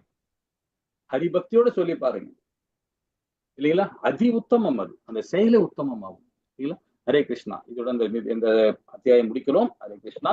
என்னென்ன படிச்சோன்றது பாப்போம்மா. பகவத் ஐஸ்வர்ய ஞானம், பகவத் பக்தர்கள், நம்ம எல்லாம் பகவானுடைய பக்தர்கள் இல்லையா? பகவத் பக்தர்கள் 1ல இருந்து 10வது பதம் வரைக்கும் போனோம். பகவான் கிருஷ்ணா அணுகும் வழிகளை பத்தி தெளிவா படிச்சோம் இல்லைங்களா? 11ல இருந்து 25, 26, 34 யோக பக்திகள் இலக்கு இனிமை. பகவானுக்கு ஹரிபக்தியோட நாம பகவான் நாமத்தை சொல்லும் போது பாருங்க, அதோட இனிமை பாருங்க. உண்மையிலே சொல்றேன், நல்லா சாப்பிடுங்க, நல்லா திருப்தியா சாப்பிடுங்க, பகவான பிரசாதம் சாப்பிடுங்க. நம்ம எல்லாம் பிரசாதம் இருக்காரு, நம்ம எல்லாமே பிரசாதம். நம்ம வெஜிடேரியன் கிடையாது. எல்லாம் சொல்றோம் நான் வெஜிடேரியன் தான் சாப்பிடுவேன், வெஜிடேரியன் சொல்லவே கூடாது. நம்ம எல்லாம் பிரசாதம், பகவானுடைய பிரசாதம் சாப்பிடுறவங்க. அதை சாப்பிட்டுட்டு உட்காந்து நல்லா டைட்டா சாப்பிட்டுட்டு ஹரிநாமத்தை சொல்லி பாருங்களேன். சில பேர் சொல்லுவாங்க சாப்பிட்டா மந்தா போடுன்னு சொல்லுவாங்க. நீங்க பகவான் பிரசாதம் சாப்பிட்டுட்டு ஹரிநாமத்தை சொல்லி பாருங்களேன், திருப்பி பசி எடுக்காம. பகவானுக்கு பசிக்கிற மாதிரி தான். பகவான் ஒரு நாளைக்கு 15 முறை சாப்பிடுவார், 17 முறை சாப்பிடுவார். ஹரிநாமத்தை சொல்லிட்டு நீ சாப்பிட்டு பாருங்களேன். சாப்பிட்டுட்டு திருப்பி நாமத்தை சொல்லி பாருங்களேன், செரிச்சிடும், உடனே செரிச்சிடும். அக்னி பகவான் மூலியமாக பகவான் சிரிக்க வச்சுப்பார். ஹரே கிருஷ்ணா. இதோட இந்த கிளாஸ் நிறுத்திக்கலாம். நாளைக்கு விபூதி யோகத்தை பார்க்க போறோம். ரொம்ப அற்புதமான அத்தியாயம் அது. ஹரே கிருஷ்ணா. வாஞ்ச கல்பத்தராய கிருப சிந்து ஏவச பதனானாம் பாவனிய வைஷ்ணவியோ நமோ நமக. ஜெய் ஸ்ரீ கிருஷ்ணா சைத்தன்ய பிரபு நித்யானந்த ஸ்ரீ அத்வைத கதாதார ஸ்ரீவாசாதி கௌரபக்த விருந்துக்கு ஜெய். ஹரே கிருஷ்ணா ஹரே கிருஷ்ணா கிருஷ்ணா கிருஷ்ணா ஹரே ஹரே, ஹரே ராம ராம ராம ஹரி ஹரி. ஓம் சத்து. ஹரே கிருஷ்ணா. ஏதாவது டவுட் இருந்தா கேட்கலாம். ஹரே கிருஷ்ணா. மத்த